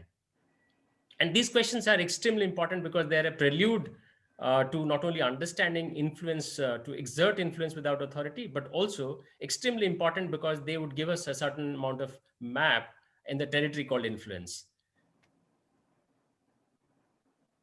Do I really know these people that I want to influence? This is extremely important, friends. Very, very important. You might say it's rather a holy grail. How can I be liked by people that I want to influence? What do I do? We'll talk about it. Of course, we need to be liked by the people who we want to influence. Third is, of course, is there a commitment from my side to the people that I want to influence? Fourth, are these people committed? And again, this is a little counterintuitive. You should be asking, how can they be committed when you have not influenced? But influence doesn't really get born in isolation, friends. There has to be something that must be in place before you start exerting influence. So this is where we need to work today. We need to understand and have the conversation. And last, but definitely not the least, is am I an example? And here I must say, we as academicians, and I presume that a large constituent of this conversation is composed of academicians. So that's the reason I keep referring to academicians. And it doesn't mean that it is only academicians. But since I'm an academic, so I am taking the liberty of, frankly speaking, trying to tell you, or rather whisper in your ears, that we as an academic, what we can do that probably others don't have that kind of, should I say, leverage. Yes. Now look at these 5 questions.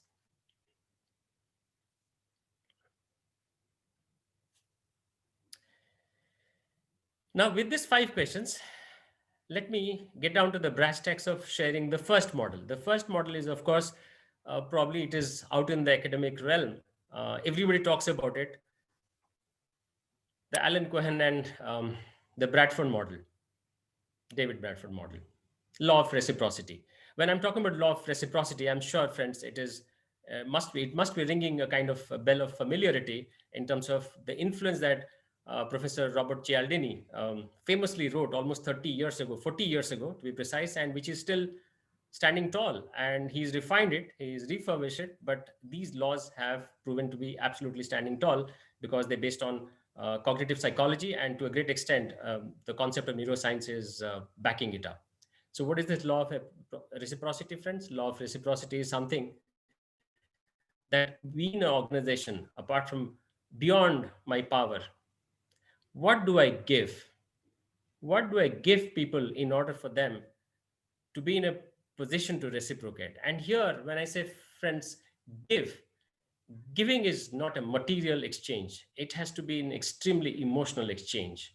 And since how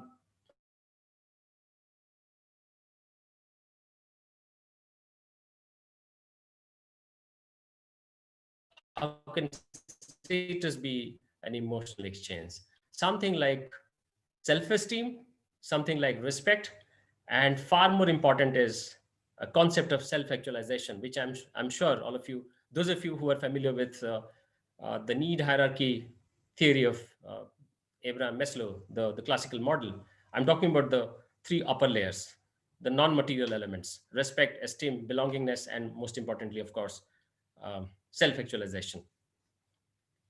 So again, I would like your attention to be brought onto this concept called reciprocity.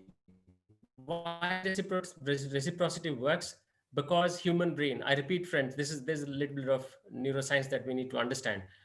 Human brain is highly intolerable towards indebtedness. What I mean is, if my brain feels indebted, it would always be triggering that element. It would always be triggering an action for me to take that I can reciprocate, so that the brain absolutely feels unindebted. So this is a kind of brain mechanism. So reciprocity is down to the brain. You talk to the brain. So this is the mutual exchange that I was talking about. Then again, he talks about the Bradford model, Cohen-Bradford model talks about currencies. What is a currency? Currency is essentially an exchange. And this is what he talks about, related inspiration related currencies. Inspiration is, how far are we inspiring people to achieve more? How far are we inspiring people to do more? How far are we inspiring people to see in themselves things that they have not seen? It's almost like the squirrel getting the king lion to see that the king lion was not able to see. So that's the inspiration. Task related, of course, and task related, it could be when we involve people, and when we involve people in tasks that are not only meaningful but tasks that enhance their skill. And skill enhancement essentially is another important area that human brain always looks for. And skill enhancement is something which human brain, despite the necessity of material need, skill enhancement always tickles the brain positively, and it leaves people inspired.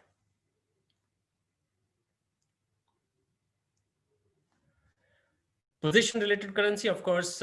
Position, it doesn't mean, friends, the power position could be an assignment. Position could be a moral position, a moral position of being that of a mentor, a moral position of being that of a friend, a guide, a philosopher. So those are the position related currencies that this model apparently talks about. And this is, mind you, this is probably the most basic model. But the models that I'm about to share after this model are the ones which have been backed up by, again, neuroscience. And in my estimation, they are the better ones. But having said that, as we academicians, we need to also trace the trajectory of influence. So that's the reason why I'm showing it as the first model. Of course, the model has been subjected to a lot of academic research. Relationship related currency, friends, again, as small as probably carefully listening to others' concerns and issues at workplace, even if you are not, let's say, somebody's designated leader, gives you that power, gives you that authority, gives you that moral position.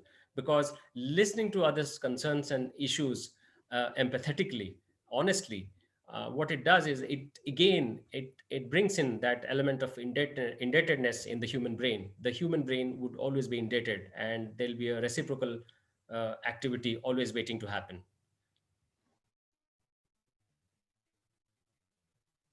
This is very, very important, friends, and this is important because recently I finished my session with one of the flagship batch students, and this is the first, probably it was my test also. This was the first online session that I finished, and by God's grace I could finish successfully. Why I'm telling you all these things is, I introduced an element in my regular session which is called, how do we really value and measure and bring in character, which is very important. Character in 21st century is always brought to the center stage, friends. And as we academics, we need to understand, ultimately it is character which matters. And this personal related currency is, in my estimation, is tugging at that core of character, the value, that when I affirm my value, and I go ahead and exhibit that value, I'm sure it is enough for me to start really scratching the surface of authority and influence, of course.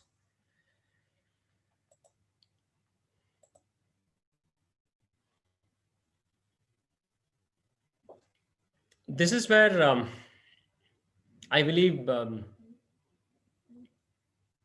communication plays a role, friends. Sometimes we academics, in fact, we have this strength, and also we have the weakness, should I say.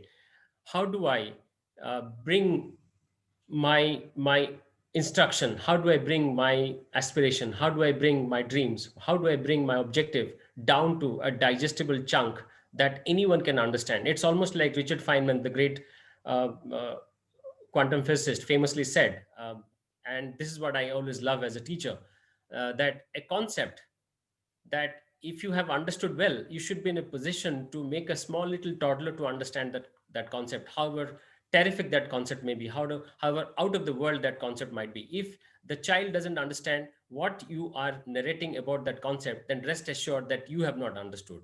So why I'm talking about Richard Feynman, the great communicator, the great explainer, is because when we say something to people, we need to understand, we need to always bring it down to digestible chunks. Communication matters, friends.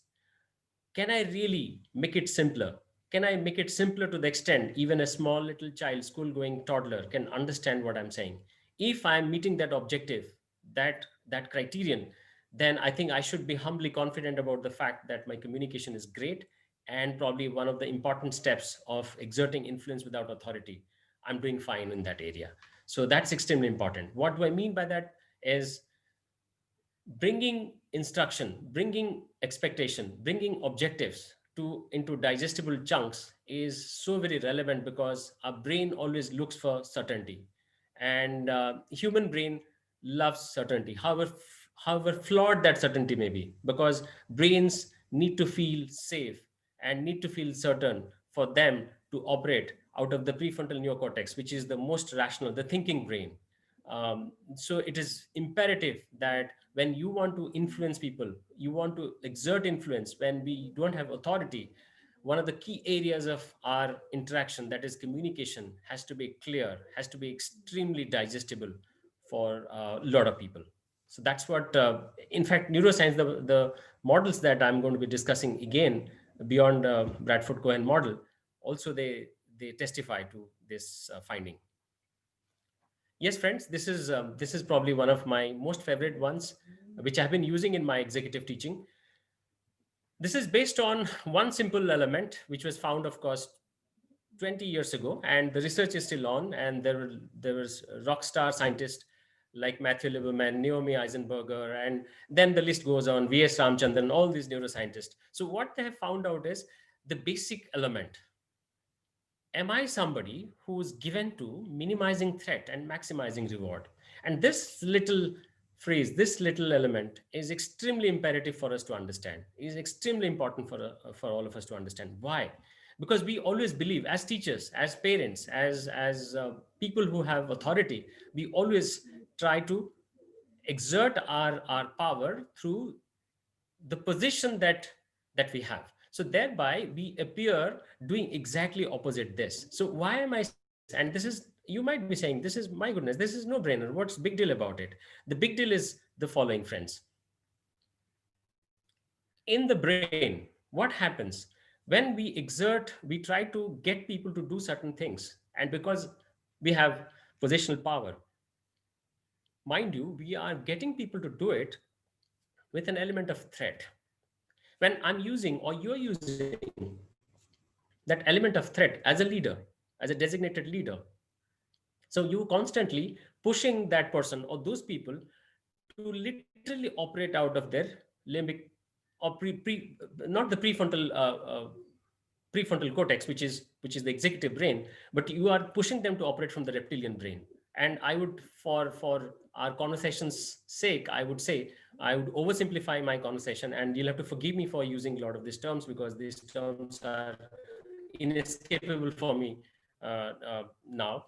So if I were to oversimplify brain, the first part, let's say, is prefrontal neocortex, which is the executive brain, which I would call constantly executive or thinking brain. The middle brain is the limbic system. And the most basic part, where the basal ganglia sits, is the reptilian brain, which we probably were born with 50, almost 60,000 years ago.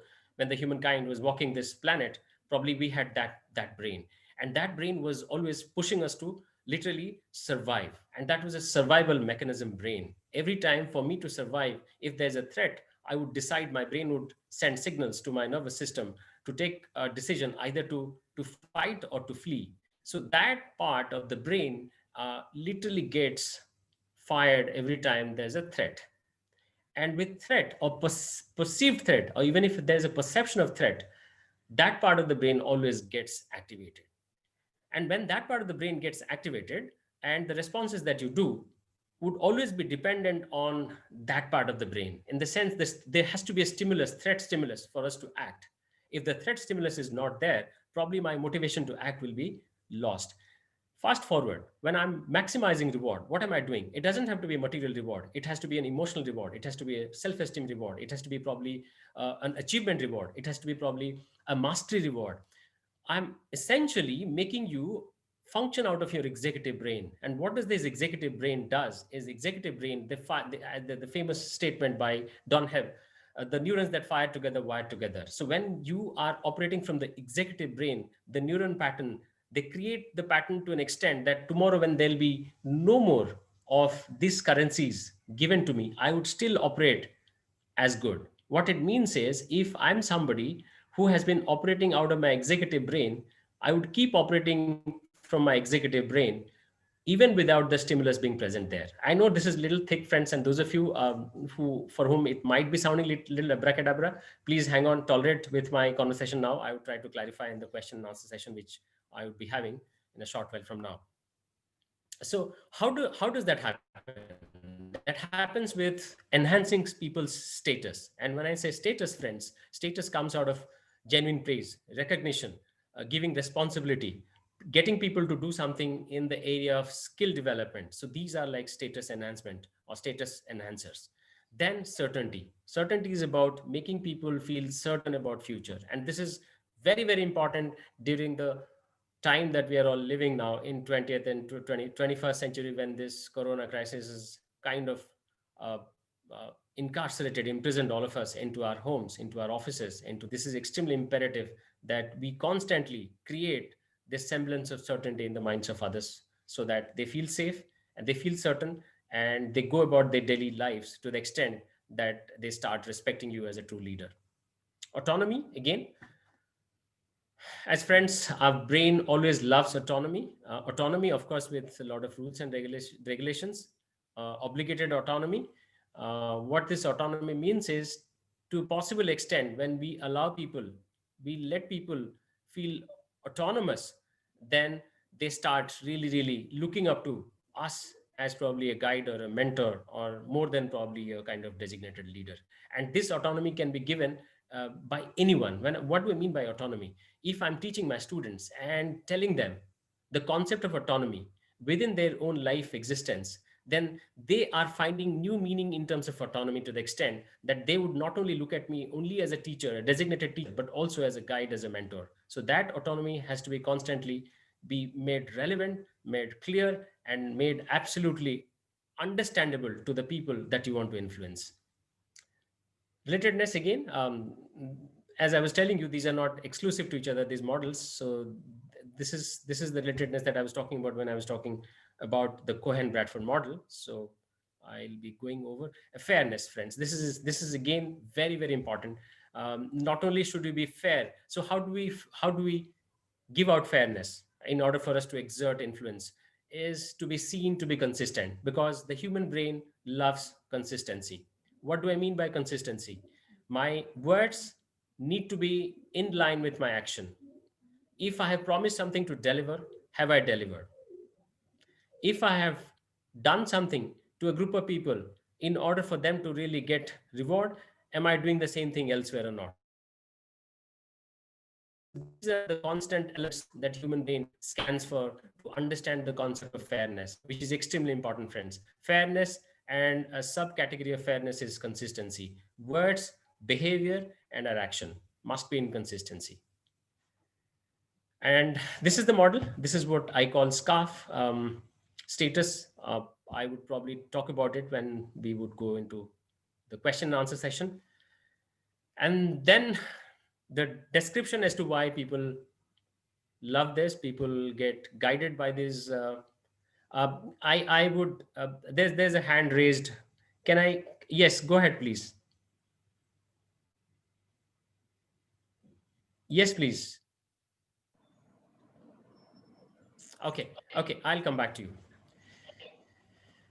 I think I would have to skip because all of you might, I don't want to really bore you with this, all these elements from, yes. So why influence through this three elements again. This is another model, though it is overlapping with the model of scarf. This is beautiful. This is the most exquisite, most elegant one, friends. There's this rock star psychologist called Mihai Csikszentmihalyi, and he found out a beautiful model called flow, FLOW. And what he meant is, do we as leaders, not designated leaders, as probably leaders, when we think we are leaders, right? So because the basic definition that I would always tell all of you, as I tell others, is, friends, you are a leader if you are inspiring others to learn more, do more, dream more, and become more, as John Quincy Adams famously said. And this is probably my most favorite definition of leadership. So I think as teachers, that's what we're constantly doing. We are literally getting people to dream more, learn more, do more, and become more. And I think to that extent, probably we as teachers, a community of teachers, are the best examples of leaders. And you know what? We got the greatest capacity to do what I'm so very excitedly sharing with all of you.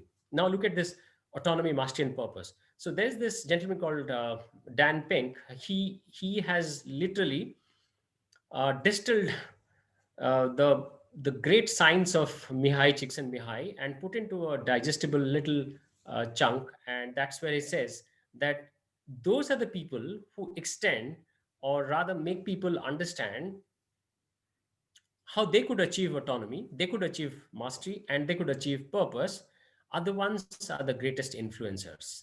So let's decode and understand these three elements. These are extremely important, not because they are important, because again, as I've been dabbling, my love affair with neuroscience in the last 3-4 years have proven it absolutely terrifically right. So the brain loves, any human brain, regardless of geography, regardless of the ethnicity, regardless of the culture that we come from, everyone's brain loves autonomy, mastery, and purpose. And now let's get down to decoding what these three elements mean. Friends, as leaders, have we been doing this? Have we been making people or helping people direct their own life and have them work in the direction that the motivation also works? If the answer is yes, then probably you're doing well. If the answer is no, you have to relook at the way you are getting people to interact with you, getting people to talk to you, getting people to conduct with you. So if you can really motivate them towards the direction that they want to go by aligning them their skill, then you are doing absolutely well in terms of extending autonomy to them. And you know what? This autonomy is, you are not doing it to them, you are doing it to the brain. And everything that I'm talking about, you're literally talking to the brain. When you're trying to influence, you're talking to the brain. You're not talking in English, you're not talking in Oriya, you're not talking Tamil, you are talking neuroscience. Mastery. What is this mastery? And this is where I swear, we as teachers, we probably are the terrifically most well-placed people. What is this mastery? The desire to improve. And this desire is so very innate in every human being that I must tell you, everyone without exception has it. If only there is no condition medically proven otherwise, everybody wants to improve, friends, in terms of their mastery, in terms of their skill. So are we doing something? Are we going ahead? Are we going beyond our designated responsibility and stepping into that territory where we are making them bigger masters, more masters, skillful masters, than that basic need that humans have? That urge is being fed, and by feeding that urge, believe you me, you are exerting influence that you don't realize.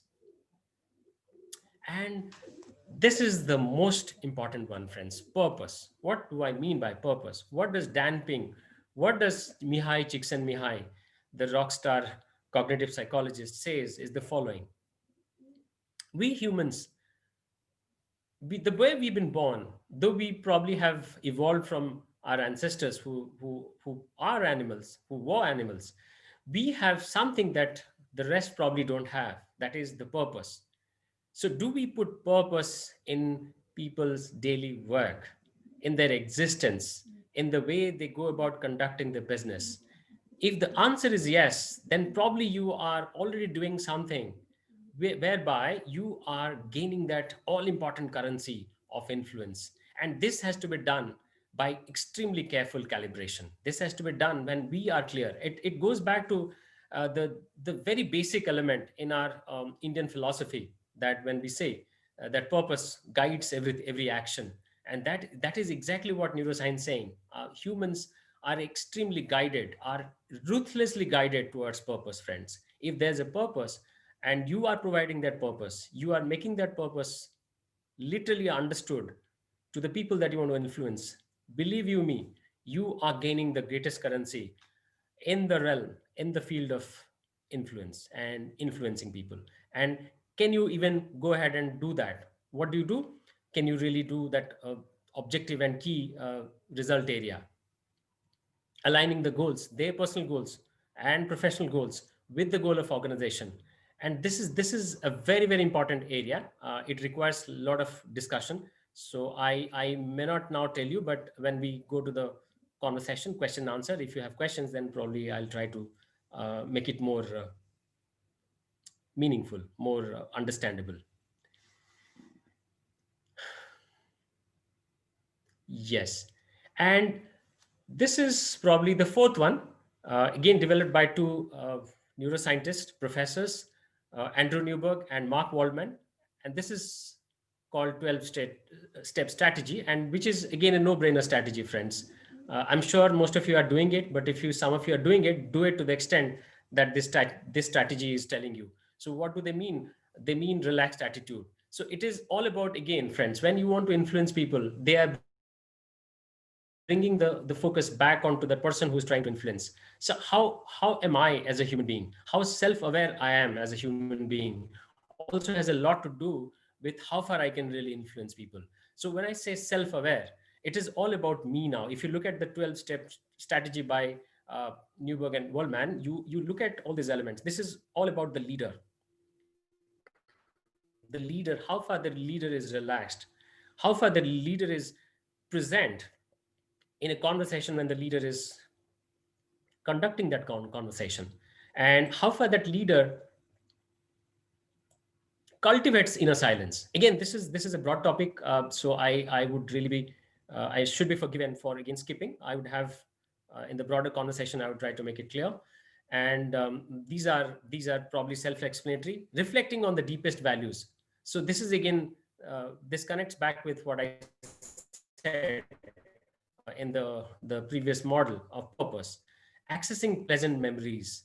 And these are extremely important, friends. Pleasant memories. Am I somebody who, in critical interactions with people, all critical interactions with the world, do I access more amount of pleasant memories of my life, which I think all of us have dime a dozen?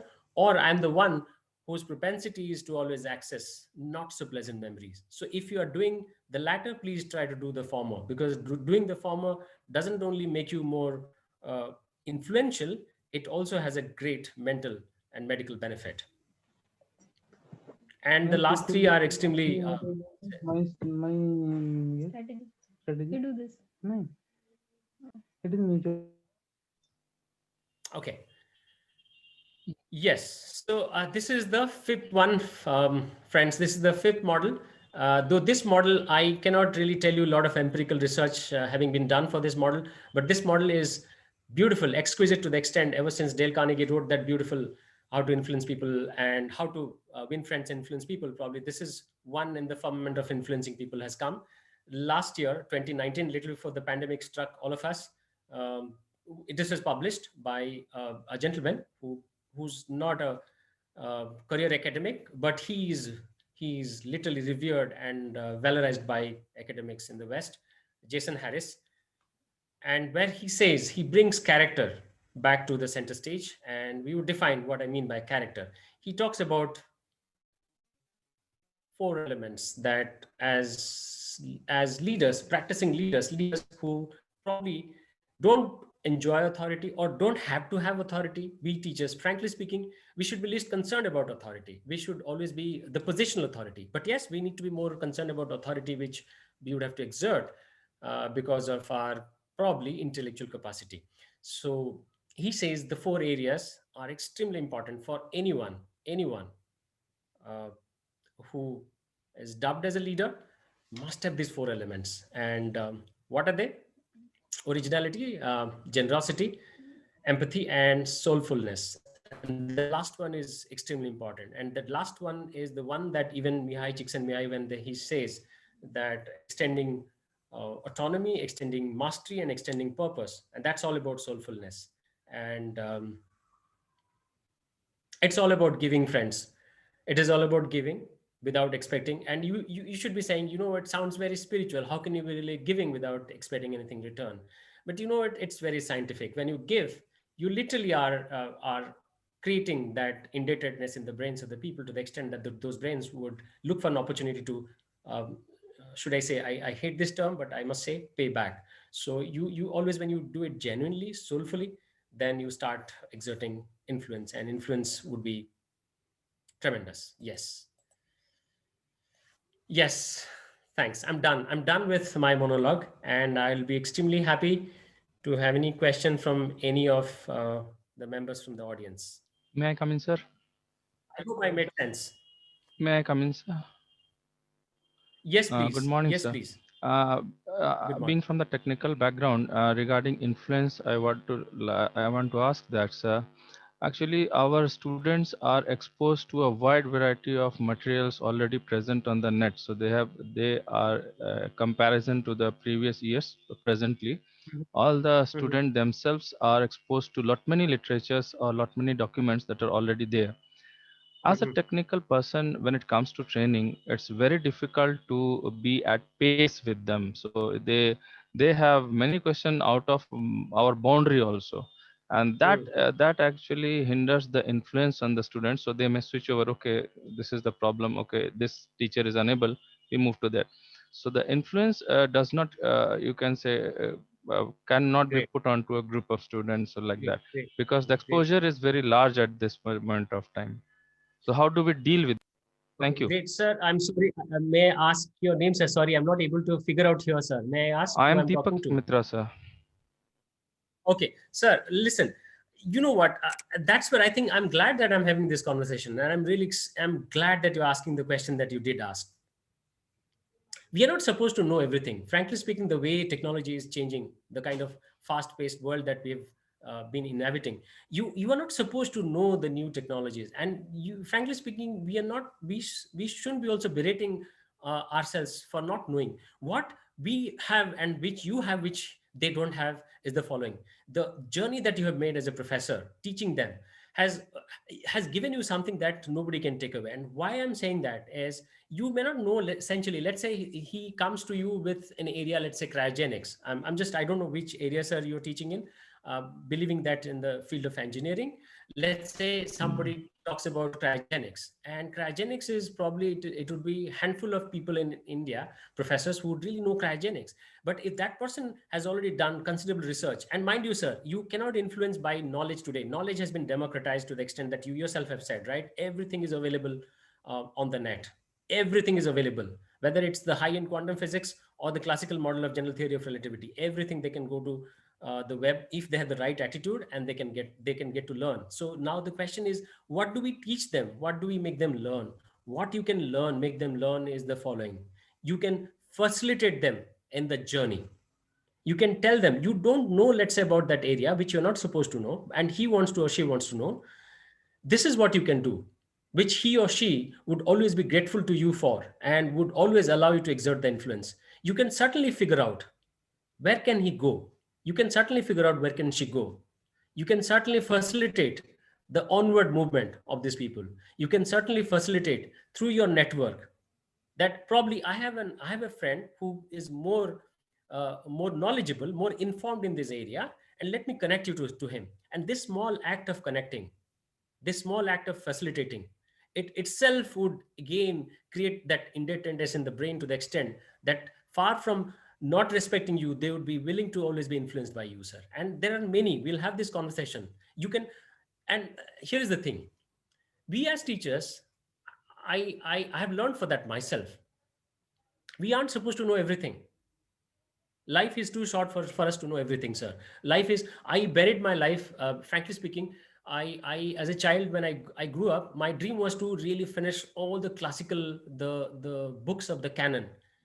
And now I'm probably well past my midway of life. I don't know how many years left, but I know I have not even done even 1% of what I thought as a child. And I know one life is not good enough. But my idea is to have the understanding of probably the books that would matter to me in the next 20 years time, or next, let's say, considering the fact I live longer, 20 years time. So there'll be probably 2030. So what am I saying is, we don't have to have the exact knowledge of an area, but what we have to have the knowledge of is the knowledge of human behavior. And what is that human behavior? Can you connect that student to learn more by probably connecting him to or her to a different resource, a different person, a different expert? And at the same time, can you really, really motivate that person to work in an area probably that student doesn't know is good for him or her? So these are, I know they sound simple, but they are not as simple, friends, my friends, and sir, to you. They require a lot of understanding of who they are, who your student is, what he wants, what is the story of his life. Do I know my, as I would actually take you back to my first question, do I know them well? So you can't influence people just by having knowledge on, let's say, a vast area of particle physics, because I know particle physics, this area of particle physics, I know I'll be exerting influence. You hadn't, absolutely, but only to the extent that you know. Where the moment your knowledge, your technical knowledge stops, your influence stops. Your influence would start when you would understand what motivates these people. What are the aspirations? Can I play any role in their aspiration? Can I play in any role in they acquiring that mastery? Go back to the three concepts that I said, sir: autonomy, mastery, and purpose. Can I really put purpose into what he wants to do or she wants to do without trying to really, really derail his ambition? And that's where I think all of us can do a lot of things, I think more than what we realize. And we need to, for that matter, I think we need to do a lot of work. We need to do a lot of work on human beings, apart from probably the mechanical nature of pursuing knowledge, which I'm sure all of you are doing and doing brilliantly well. But all I'm saying is, time has come, 21st century, with this pandemic. One element that I have been constantly learning and learning, relearning, is when I'm having to really be incarcerated in my study and doing, now I realize, I feel great that, okay, fine, I was having loads of reservation, that can I really make sense? Believe me, as you were saying, I had a question for myself, which I'm really getting the answer of slowly but surely. I would love my classes when I would have them actually in my class, whether it's the executive or the officials or my students. But when I'm not really seeing them, my ability to influence them has also decreased. That's what I was thinking. And online, when I realized, my goodness, I don't think I'm that helpless, I'm that weak. I'm making that connect even virtually, learning new things and making them do things that otherwise I was doing in the classroom, in the physical classroom, in the in-person classroom. You might say there's a lot of cognitive load on us. There would be a lot of cognitive load, but you have to have that load, because if you want to influence, and I think you should want to influence, you should not stop trying to influence. Did I answer your question, sir? Yes, sir. Thank you very much, sir.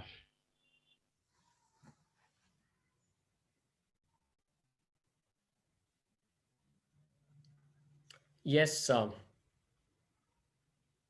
Yes. Any question, ma'am? Or I don't know if I still have, I think we still have a lot of time, probably half an hour's time. So please, you can ask.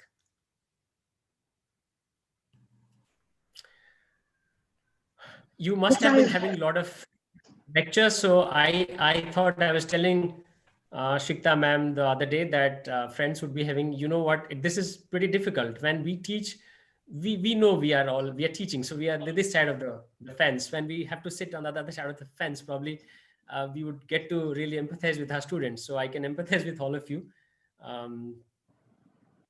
Yes, ma'am. Sorry, you're saying something. I'm looking at the chat box also. If our friends are posting something. Yes, ma'am. Go ahead, please.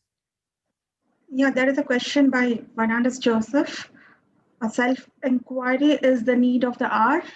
Kindly enlighten us on this. Who am I? Okay. So better. Okay, okay, great. Thank you. Thank you. Who is this gentleman asking this question? Fernandez, John. Yes, ma'am. So who's he? Fernandez. He's part of our community, part He's of a our professor. Yes, yes, he's a part of okay, our okay. community. Community. Okay. Oh, okay. Okay. Wonderful. So a teacher talking to another teacher. Wonderful. Self-inquiry. Yes. What I would say is understanding self. Absolutely, sir. Absolutely. I'm glad you're asking this question. In fact, cutting across discipline and faculty. This is one area when we had a course restructuring work that was going on for quite some time, and in the process we were trying to reach out to a lot of alumni, a lot of the leaders that I was fortunate to have taught, and few things emerged.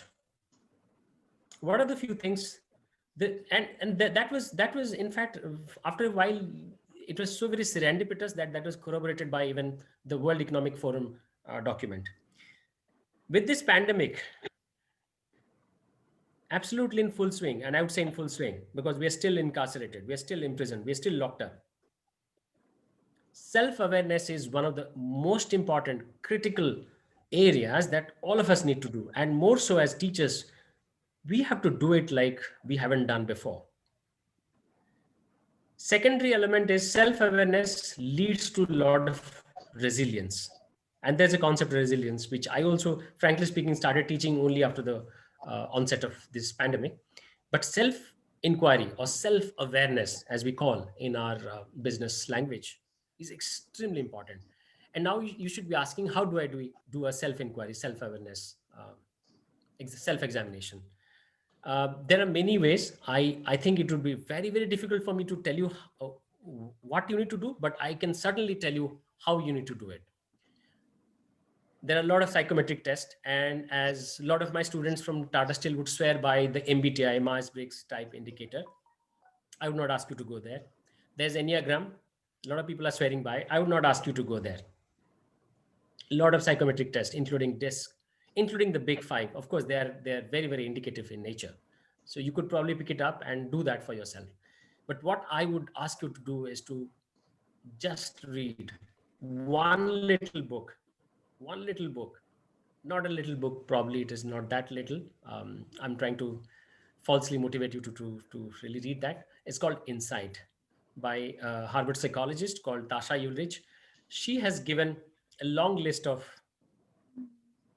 questions that you should be asking, reflections. And mind you, introspection is the antithesis of self-inquiry. It is proven, or rather disproven, by scientific methods that self-introspection is something which would take us to closer to self-awareness. That's wrong. That's critically wrong. They only kick in more stress neurochemicals like cortisol and make you more miserable, make you more depressed, and make you more terrible. So don't get into self-introspection. Ask the right questions, and if you want to ask the right questions, then probably you can look at that book. If that book sounds a little daunting, I can tell you to go to one site called positivepsychology.com, and this is beautiful.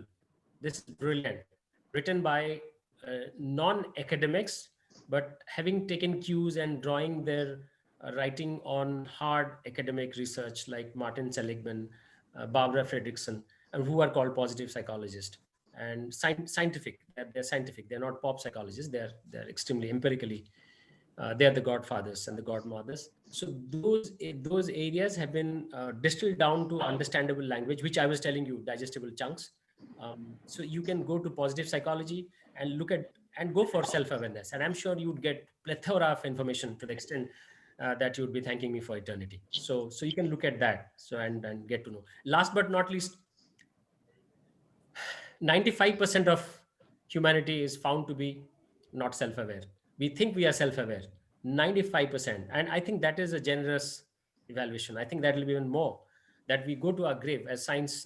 Timothy Wilson, the one of the finest cognitive psychologists, Timothy Wilson, famously said that we go to our grave without knowing who really we have been. and that's a sad truth of our existence.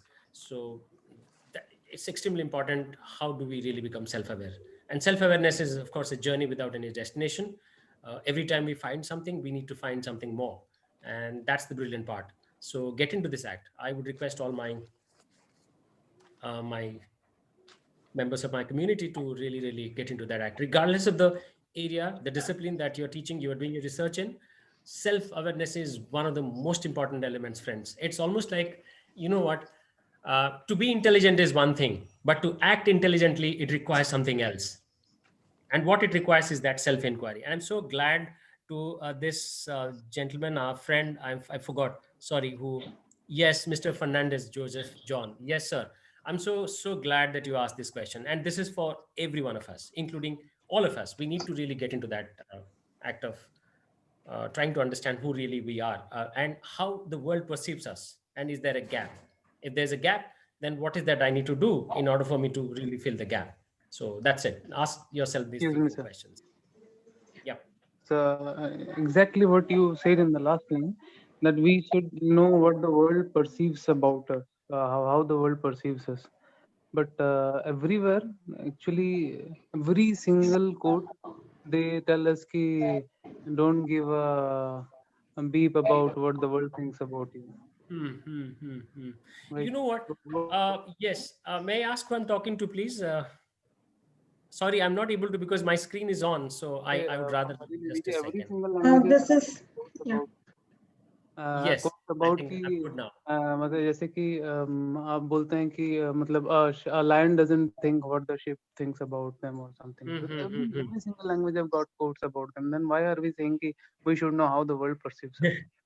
I Yes, actually good. don't agree to your. It is my personal opinion. I opine that we should introspect we should improve on ourselves. We should know what we are. You are right about that. And 95, you are right about that as well. You were very generous about saying that it is 95%. I believe that 99.9% of us do not know who we are till we go to the truth. But True, 90. why should we care what the world thinks about us? Yes. You know what? Am I? Who am I speaking with? May I ask? I am Manas Chandan Mishra. I was working as an assistant professor with KEET University and currently pursuing my PhD at IIT Bhubaneswar. I am Okay. an avid sports person and Okay. I love roaming around and mixing with people. But Okay. this Wonderful. involves me. Wonderful. You know what? Again, this is. I don't know. As a teacher, as teachers, all of us, we need to. We are extremely. We become less original when we read a lot, and that probably has happened. That happens with all of us, right? We become less original.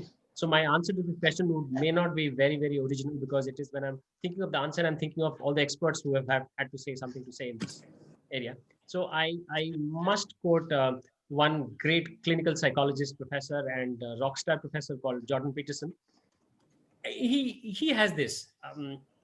If the world is telling you you're fine, I mean, I would also tell. I would tell myself. I would tell my students. I would tell my child. I would love to be told by others to myself that you know what, you look at your own self-esteem, be your authentic self. As probably we are used to using these sentences in our leadership teaching, and I have really heard it so many times.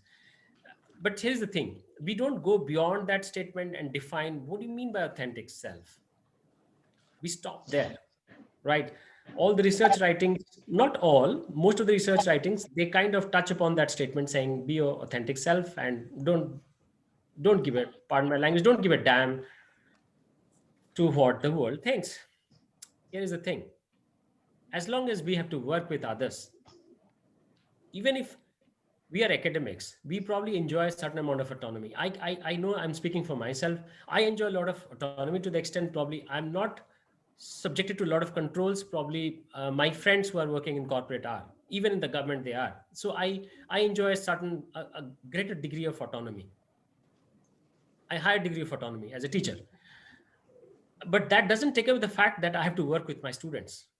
That doesn't take away the fact that I have to really work with. Of course, you might say with students, I enjoy a kind of power equation. I do enjoy, you do enjoy, but that's a different kind of power equation. I mean, it depends on to what extent that you want to switch on that power equation. Second, I do work with far more number of, let's say, executives who are again part of my my daily work. They literally give a lot of sustenance to my intellectual life and also to my bread and butter. I would be very honest to tell you. And a large extent of that is also the society. What I mean by society, the society that I'm working with, the society, that city that I live in, the industrial bodies, uh, the people who come for regular advice. Advice is a big huge word, so I know it sounds terrible, but I'm glad probably they come for advice. So there are a lot of people who are not part of my regular duty, and they come and they interact, and probably they think that I'm capable of doing something for them, and there's an exchange that takes place. Now, why am I talking about it? In the exchange, it is inevitable that I deal with constituents, all these humans who come with their own basic mental models, their worldviews, their understanding of the world, their understanding of what right and wrong is.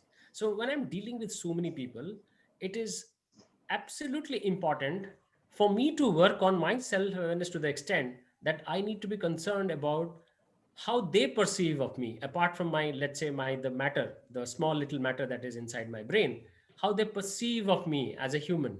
When they're interacting with me, they're not interacting only with what I have learned or what I have taught or what I can teach them.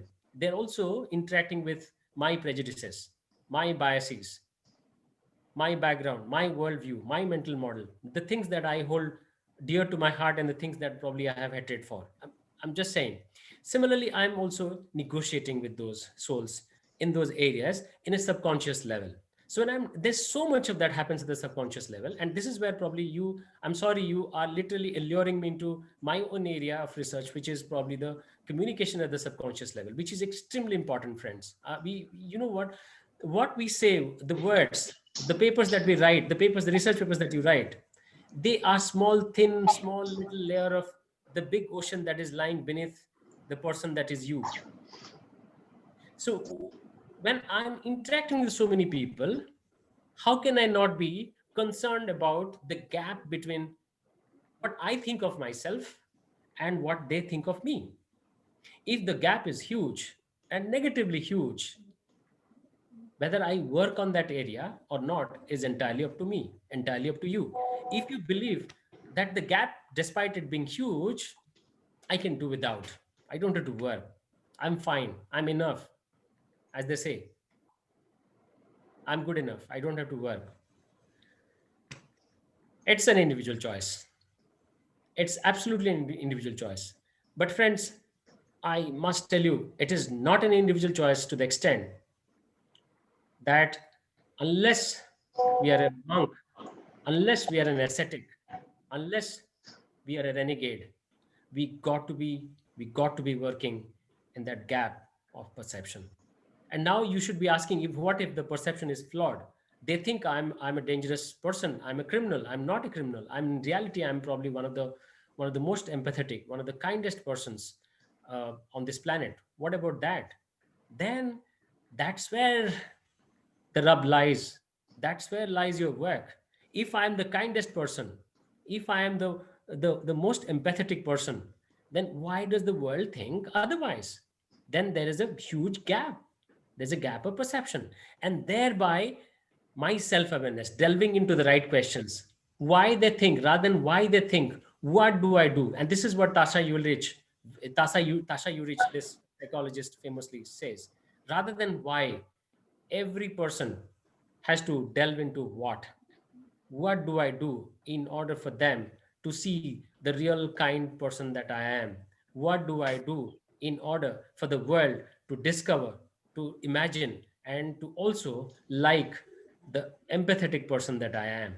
So when you start addressing those questions, you start mapping your brain to take those steps in order for you to really not be only kind, but also perceived to be kind, not only to be empathetic, also be perceived as empathetic. So it is imperative that you have to change. You got to change. So that part of literature, I have my probably my reservation with, friends. I would not use any stronger word. I'm conscious of the words that you use because I teach communication, and that's part of my most important job. I would be extremely conscious and cautious of not using any word, except probably I would be having reservations with those part of literature which tells you know what, that's fine. You don't have to bother about it. I would not say that. I really would not say that. And having had my journey here as an academic, I became a full-fledged academic only 8 years ago, to be precise. And this has been a tremendous journey for me. One element that I have understood is all of us, without exception, all of us, have to constantly strive to become a better version of our own self every single day.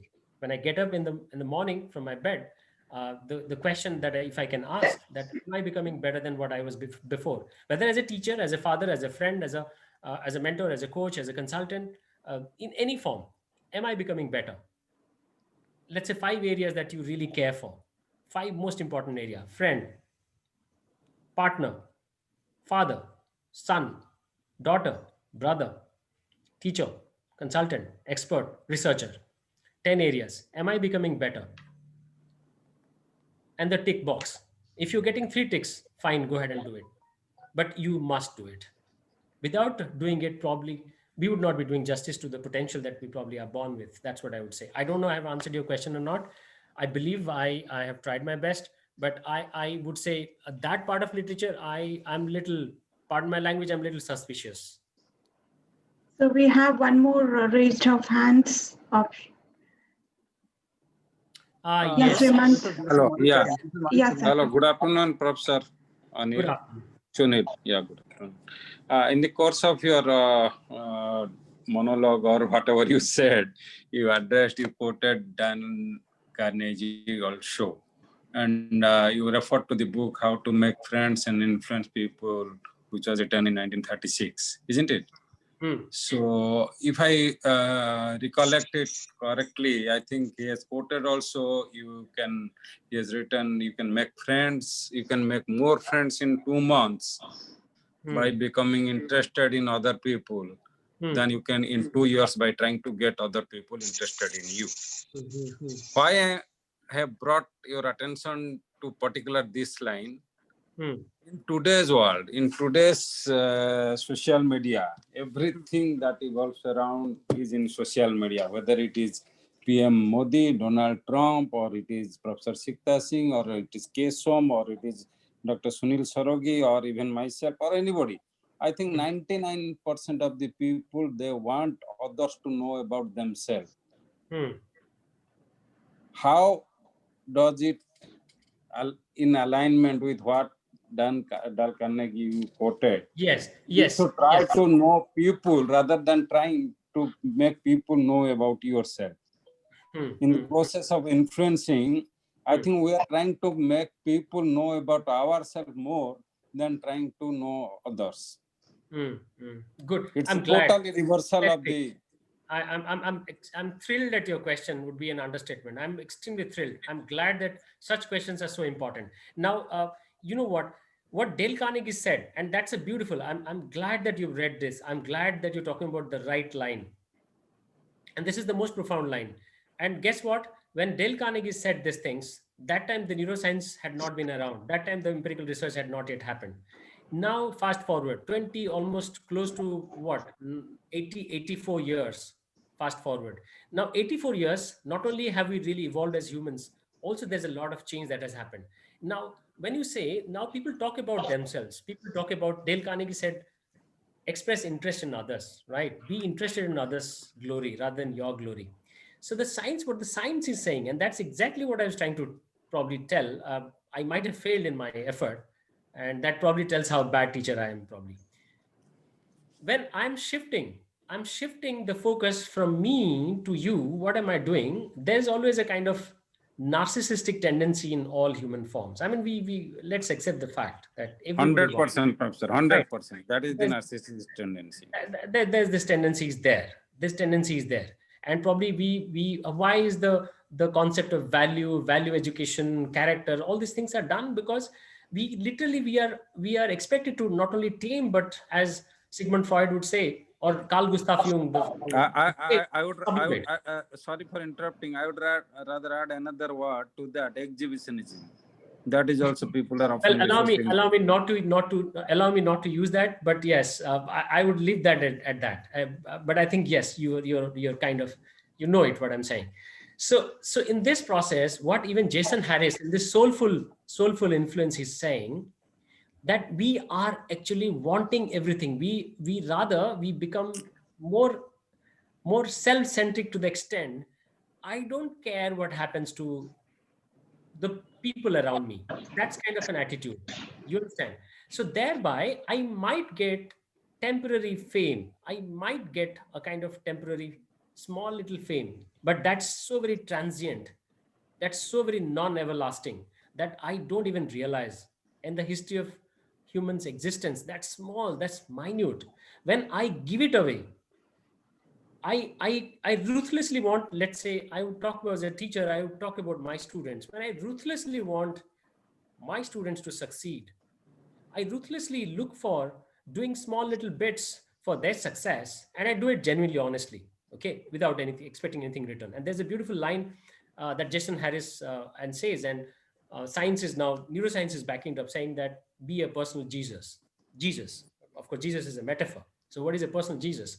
You just give it away without expecting anything in return. When you do that, what essentially you're doing is you, and people don't realize that you are extending that locus of control from you to others. What do I mean by locus of control? And those of you who have studied human science and probably social science, my friends here would testify to my statement. When one of the greatest social scientists alive today, Professor Albert Bandura, talks about self-efficacy, and that self-efficacy, that there's this beautiful one pillar called locus of control. So what I'm doing is I'm constantly giving the locus of control to others. When I'm giving it away, I'm telling them what they need to do to be better in their life, to be more skilled in their life, to be more successful in their life, to be more healthy, happy in their life. So when I'm constantly doing that, the I'm sorry to be saying, I really, this is no brainer that it comes back. It comes back with a vengeance. How does it come back? It may not come back probably in terms of, and probably I'm not speaking in the language of spirituality. That's not my area. I know nothing of spirituality, though I know it's a profoundly important area. I'm just quoting social science, elements of social science backed up by neuroscience. So I'm literally toggling between these two areas, and a lot of what I'm saying might sound like I'm just kind of copying and shamelessly pasting here from the books of spirituality. I have never delved into books of spirituality, though I know how profound they are, how important they are. As a teacher, who has to constantly give reference and also evidence and data to his students, because students have become far more intelligent than probably they were, they would look for validation, right? I'm not telling you anything that is not validated. I'm telling you things that are validated. So when you give your locus control to constantly to others, not only does your narcissistic self takes a back seat, you become far more influential, because these many people who you've given locus of control would always be obligated in their minds and the brains. They would not forget that the mind, at least the mind would not let them forget that you are the one that they are indebted to. So now you should be switching your question and asking me, then how does it happen that people, when they talk about themselves on social media and the grandiose statements that they give out, and all the razzmatazz they put it out on social media, and they become, that is Professor, what that, I just want to just have a point. Just correct me if I am wrong. I might be wrong also. So all of us are in the rat race of building up the identity. We are in the rat race in this world for building up our identity. So is it not? Is it not? Would you would claim as being narcissist? Or what is the fine line of sense of similarity between building identity and also calling it as narcissist? Then in that sense, everybody is in some form or other they are. absolutely. I mean, can Yeah, I very really right. call, can I call myself, I mean, I was speaking to our friend earlier, professor was saying, I'm also admitting, can anyone, No, can you, she has rightly pointed out there might be a very we three cannot. line. Absolutely, we cannot. All I'm saying is it is, as leaders, as teachers, professors, it is all the more important that we literally sublimate it, we literally subjugate it to a level where we are not overtly narcissistic. It is very difficult unless you attain nirvana, unless you attain self transcendence. It is difficult. because we all want to self-actualize. We may not be really selfish, most of us. We people at least who chose the career of academics may not be, and that's where maybe I'm biased because I'm an academic myself. But I'm saying at least we have to sublimate to the extent that it doesn't appear as narcissistic trait in us. We need to talk about why should we not? I mean, if you've done a wonderful research and groundbreaking research, I mean, why do you publish a paper? You publish a paper because you want the world to read it, right? And to know who the author is. I mean, let's face the fact. Is that not narcissism? Of course, No, spiritual. that's not narcissism. That I'm is just not that. no. I'm saying a devil's advocate. I'm playing. Sharing knowledge, sharing information can never Absolutely. be. Absolutely. No, I'm saying I'm sharing devil's advocate. If somebody were to accuse us, the teachers, that we'd say, of course, but you know what is we are doing it for the greater good. For the greater good. As you rightly saying, if my putting it up, putting it out there and having people to read and getting better, if that is narcissism, then you cannot really quell narcissism. But No, what is that is narcissism? not. What is narcissism is constantly be self-obsessed to the extent that people see through the actions that you are out projecting, and you're busy projecting only about yourself, and that gives a Yes. sense that you are not bothered about people around, Yes. right? Yes. As teachers, there are teachers. I mean, I'm sure. I mean, I'm nobody to tell that. I don't do that, frankly speaking, for myself. I don't do that. I strongly believe I would try not doing that as long as I can. And I must tell you, sir, to your question, a lot of times, probably I do, pardon me for saying so, I'm not really trying to show off. I do my job well to the extent with a humble No, capacity. sir, if I mistakenly understood, it is not about teachers only. It is about all of us individual, myself, my friends, my family. Lot of people will resort to this. Only we seek attention to us rather than trying to. It's not about teachers. I think my question was little misphrased or No, that's misunderstood. fine. No, it was not you. I did it. I stretched to the territory of teachers. Not really. You were very clear. You were clear as you are now. So I'm talking of all general public. Absolutely. So what I would say is, I would say that's lack of self-awareness is all I'm saying. And second, fame part, I would say the fame that you talk about is, believe me, it's very, very transient. Very, very transient. More transient than you can imagine. So probably when we'll have the conversation after a year's time, you would say they would have really, really vanished from the sky of the so-called fame. So that's what I would say. And that nobody should, I mean, no leader should actually be aiming for that. If you really want to attain some immediate goal, you can resort to that. But that's not what would give you influence. Believe me, that would not what give you influence. I mean, this is backed up by science. I'm quoting hard science. No, you leave apart leaders. Even what I was trying to say, in normal life, normal human being, friends, normal housewives also, they want, or normal like people like me also, we want to portray something and influence others because of our social media status, social media thing. But rather than what Dale Carnegie has told, try to know others. That we never do. Yeah. And that is what I was referring to when Jason Harris wrote this Soulfulness. He appeared like a modern day Dale Carnegie to me. And before I could say he's a modern day Dale Carnegie, lo and behold, I saw one of the greatest periodicals, two professors saying, probably since Dale Carnegie, this is the one person who's out there on the horizon of researchers and writers and written. And that is the reason I'm saying character. Why did I mention character? Character is extremely important. So you cannot, I keep telling all my students, you grade, you learn strategy, you learn marketing, you learn quants, you learn everything, friends.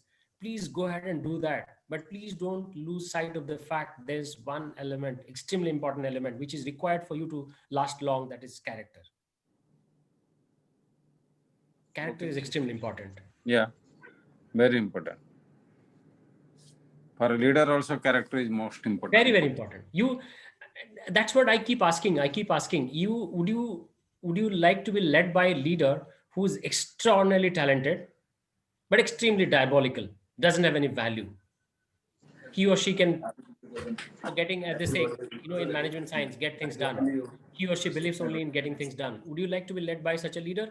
Or rather, a person who appears to be mediocre in intelligence, but a person of tremendous character, person of tremendous strength, moral and emotional strength, great emotional intelligence. And that's where I wanted to bring in the concept of emotional intelligence, great emotional intelligence. Would you like to be led by such a leader?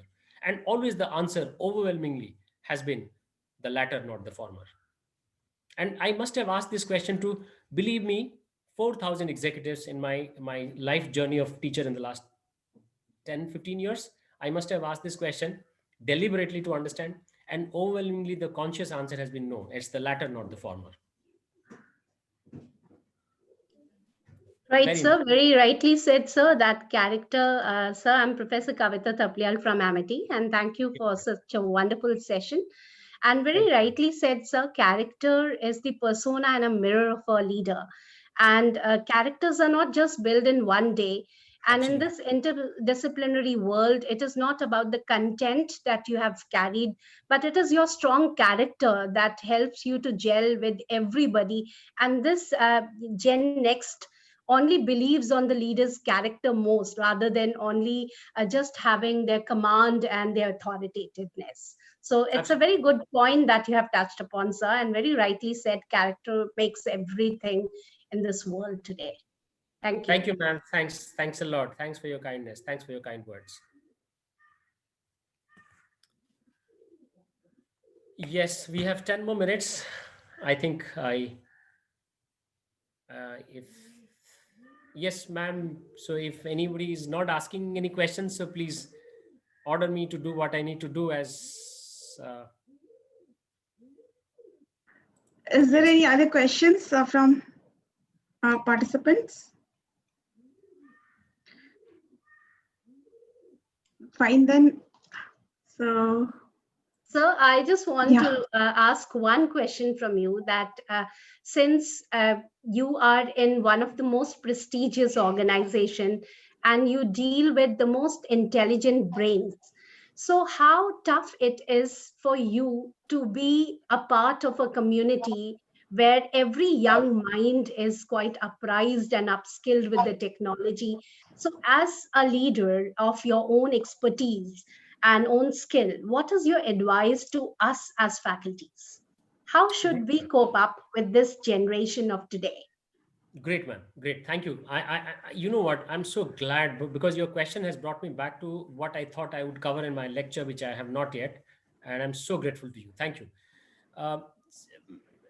It also pertains to the question that earlier the professor asked. I didn't know, sir, who was it who was asking, engaging me with a lot of questions, good questions. And he asked this question also. Every human being, why are we narcissistic? Because we are guided by always a kind of human motive. Human motive, what's in it for me? I mean, you would have heard that term everywhere, right? What's in it for me? Probably because I'm getting a salary, XLRI is giving me a salary, so I'm doing my work. The moment that kind of relationship would be there, then every time I would be asking this question, if my leadership, of course, we are glad that we run on a very democratic model, so we don't have kind of boss relationship here, but we have our own psychological contracts that we've signed with the institution. So it's more like an association here. So I'm supposed to be doing something rather than being reminded of what I'm supposed to be doing. So if I'm made to do work against my will, I would always work towards the statement, what's in it for me? The organization might say, you know what, we are giving you salary, so you better do your work. Don't ask this question. So what I'll do is my brain will work at a very, very suboptimal level. My executive brain will work at a suboptimal level. My prefrontal neocortex, which is the thinking brain, the brain that is responsible for rational thinking, decision making, creative thinking, will work at a suboptimal level. Now, if what's in it for me is fed, that you know what, it is not about the fact that XLRI wants you to do it. If you do it, look at it, you become more skilled, you become more respected, you become more valued as a teacher. And all around these places, the smaller Tata Group companies, you know what, they would look up to you because this area is something that they would like to work on. And don't you think you would be sought after? So I'm just imagining this. Of course, I mean, by God's grace, probably has happened. So when such things are given to me, it is, even if I am not one of those probably more narcissistic ones, my basic need of what's in it for me is fed. is fed. So now bringing that to your question, that when such, of course, we are extremely fortunate. We get probably the creme de la creme of the country. Even we get better students from, I would openly say, than probably the most IIMs, because we are ruthlessly meritocratic in terms of our selection, and we get out of, let's say, 1 lakh, we get 300 or 350, 360 or 400 or 500. So when such people come, we are aware of the fact that their expectations levels are very, very high from all of us. At the same time, they come from a world where they have been constantly made to believe that knowledge, technical knowledge, content is all that matters to a great extent. I'm not saying all of them, unless they have training otherwise. So now as business teachers, at least that I do it for myself, for them, is I constantly prepare the benefit statements of, let's say, my course, the course that I teach, let's say in communication, leadership. And if I want them to also understand human values, so I constantly prepare a benefit statement right at the beginning. And I make it very, very loudly clear to them, what do they stand to gain by listening to me, by learning from me, by asking me questions, and by being part of my conversation. So when I prepare the benefit statements, benefit statements are essentially beyond the content benefit statements, right? You are going to be respected. You are going to be valued. You become a better human being. And I myself, the stuff that I literally was vociferously telling you all about, that put purpose into it. So I try to the possible extent to put purpose into their journey of learning here in XLRI. It is not about only gaining some better content, knowledge, and getting a fat job salary, right? That's minimum. That's small. Look at the journey, where you want to go. So where values matter, character matter, learning matters, right? Not learning a particular, and learning for it. You know what? This is also fashionable, right? Learn this for a particular trade, skill. We do that. And I'm accused, as much as I'm a propagator, also a kind of perpetrator, right? So we do that. But do we always learn for a skill, for a trade? We learn for the sake of learning at times, as the Greeks would famously say, because that's again separates us from human. When we see a picture, read a novel, we watch a movie, we make connection between maths and music. So what do? We refine ourselves, we refine our existence. You need a job, but you need a great life. You need a purposeful life. It's almost like Viktor Frankl's Man's Search for Meaning, right? Do we really have meaning in our existence? So as a teacher, as all of us, I think this is where we play the greatest role as influencer. Am I crafting that meaning into their journey?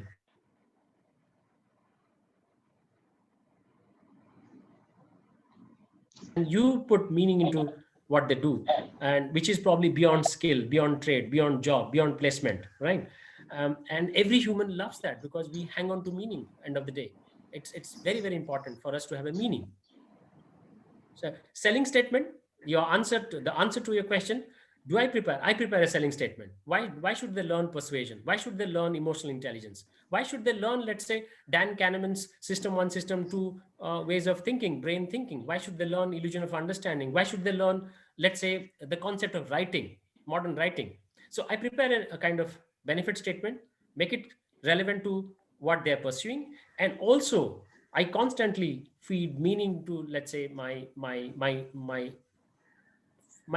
quest that I want them to have into. I put meaning into that. So these two elements are extremely important. Benefit statement and trying to infuse meaning is absolutely central. And that's where probably we as teachers, we are powerfully equipped. Thank you so much, sir. It has really given me a deeper meaning, and I will also take care of this issue in my learning and teaching. Thank you so much. You're welcome, ma'am.